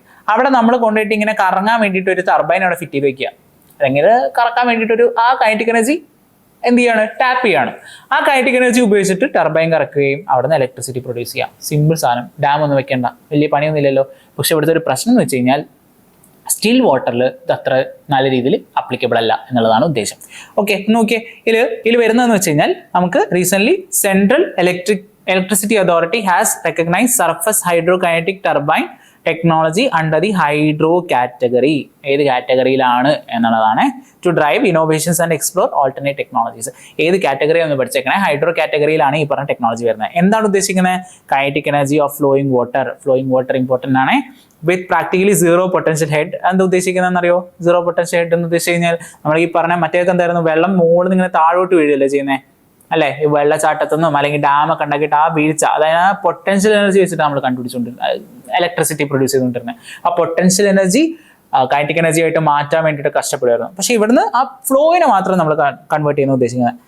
Electrical unlike conventional units which utilise potential energy of water through construction of civil structures such as dam, വേറൊക്കെ അറിയില്ലേ? എന്ന് പറയുന്നത് വിയേഴ്സ് എന്നൊക്കെ പറയുന്നത് ഇങ്ങനത്തെ ഒരു സംഭവമാണ്. ശരി, അല്ലെങ്കിൽ ഇതിന്റെ ഷേപ്പ് ഒക്കെ നമുക്ക് ഏത് വേണമെങ്കിൽ രീതിയിൽ എടുക്കാം. അതാണ് വിയേഴ്സ് എന്ന് പറയുന്നത്. ഈ പറഞ്ഞാൽ അതിനകത്ത് കൂടെ ഒക്കെ പാസ് ചെയ്ത് പോകും. ബാരേജസ് ഒക്കെ വെച്ചിട്ട് ഒരു ഹെഡ് എന്ന് ഉദ്ദേശിക്കുന്നത് എന്താ പറയുക? പ്രഷർ ഡിഫറൻസ് അല്ലെങ്കിൽ നമ്മൾ പറയുന്നതാണ് പൊട്ടൻഷ്യൽ എനർജി. ഈ പൊട്ടൻഷ്യൽ എനർജീൻ്റെ ഒരു ഡിഫറൻസിന്റെ ബേസിലാണ് എന്ത് ചെയ്തുകൊണ്ടിരുന്നത്? മുമ്പൊക്കെ നമ്മൾ എനർജി കണ്ടുപിടിച്ചുകൊണ്ടിരുന്നത്, പക്ഷേ എനർജി ടാപ്പ് ചെയ്തുകൊണ്ടിരുന്നത്. പക്ഷെ ഇപ്പൊ എന്ത് ചെയ്യുന്നു? ആ ഫ്ലോ ചെയ്യുന്ന വെള്ളത്തിൽ നിന്ന് തന്നെ നമ്മൾ എടുക്കുകയാണ് കേട്ടോ. ഇത്രയും കാര്യങ്ങളാണ്. ഇത് easy to install and cost എഫക്റ്റീവാ. മറ്റേതൊക്കെ പോയിട്ട് ഇങ്ങനെ വലിയ വലിയ സംഭവങ്ങളൊക്കെ ഉണ്ടാക്കുന്നതിനേക്കാൾ എളുപ്പമല്ലേ പോയിട്ട് സാധനം കൂടെ ഫിറ്റ് ചെയ്ത് വെച്ചാൽ മതി. എളുപ്പത്തെ പരിപാടിയാണ്. ഓക്കെ, ഷാൽ മാർക്ക് സിഡ്നി. ഓക്കെ, നമുക്കതൊന്നും വലിയ വിഷയമല്ല, പോട്ടെ, അത് നമ്മൾ വായിക്കേണ്ട ആവശ്യമില്ല. കാര്യങ്ങൾ ക്ലിയർ അല്ലേ? നമ്മുടെ ലാസ്റ്റ് ടോപ്പിക്കാണ്. ഭയങ്കര ഇമ്പോർട്ടൻ്റ് ആയിട്ട് ഭയങ്കര ഇൻട്രസ്റ്റിംഗ് ആയിട്ടും ഒരു റിന്യൂവബിൾ എനർജി സോഴ്സ് ആണ്. എന്താ ചെയ്തേക്കുന്നത്? മണിപ്പൂരിലെ ഹെങ്ബങ് എന്ന് പറയുന്ന ഒരു വില്ലേജ് നോക്കണേ, ആ പേര് നോക്കണേ, നല്ല രീതിയിൽ ഇമ്പോർട്ടൻ്റ് ആണ്. മണിപ്പൂരിലെ ഏത് വില്ലേജ് ആണ്? ഹെങ്ബങ് എന്ന് പറയുന്ന ഒരു വില്ലേജ്. അവിടെ എന്ത് ചെയ്യുന്നുണ്ട്? Micro solar pump storage facility. Micro solar pumped storage facility, അതാണ് സോളാർ മൈക്രോ ഹൈഡ്രോ പവർ എന്ന് പറയുന്ന സാധനം.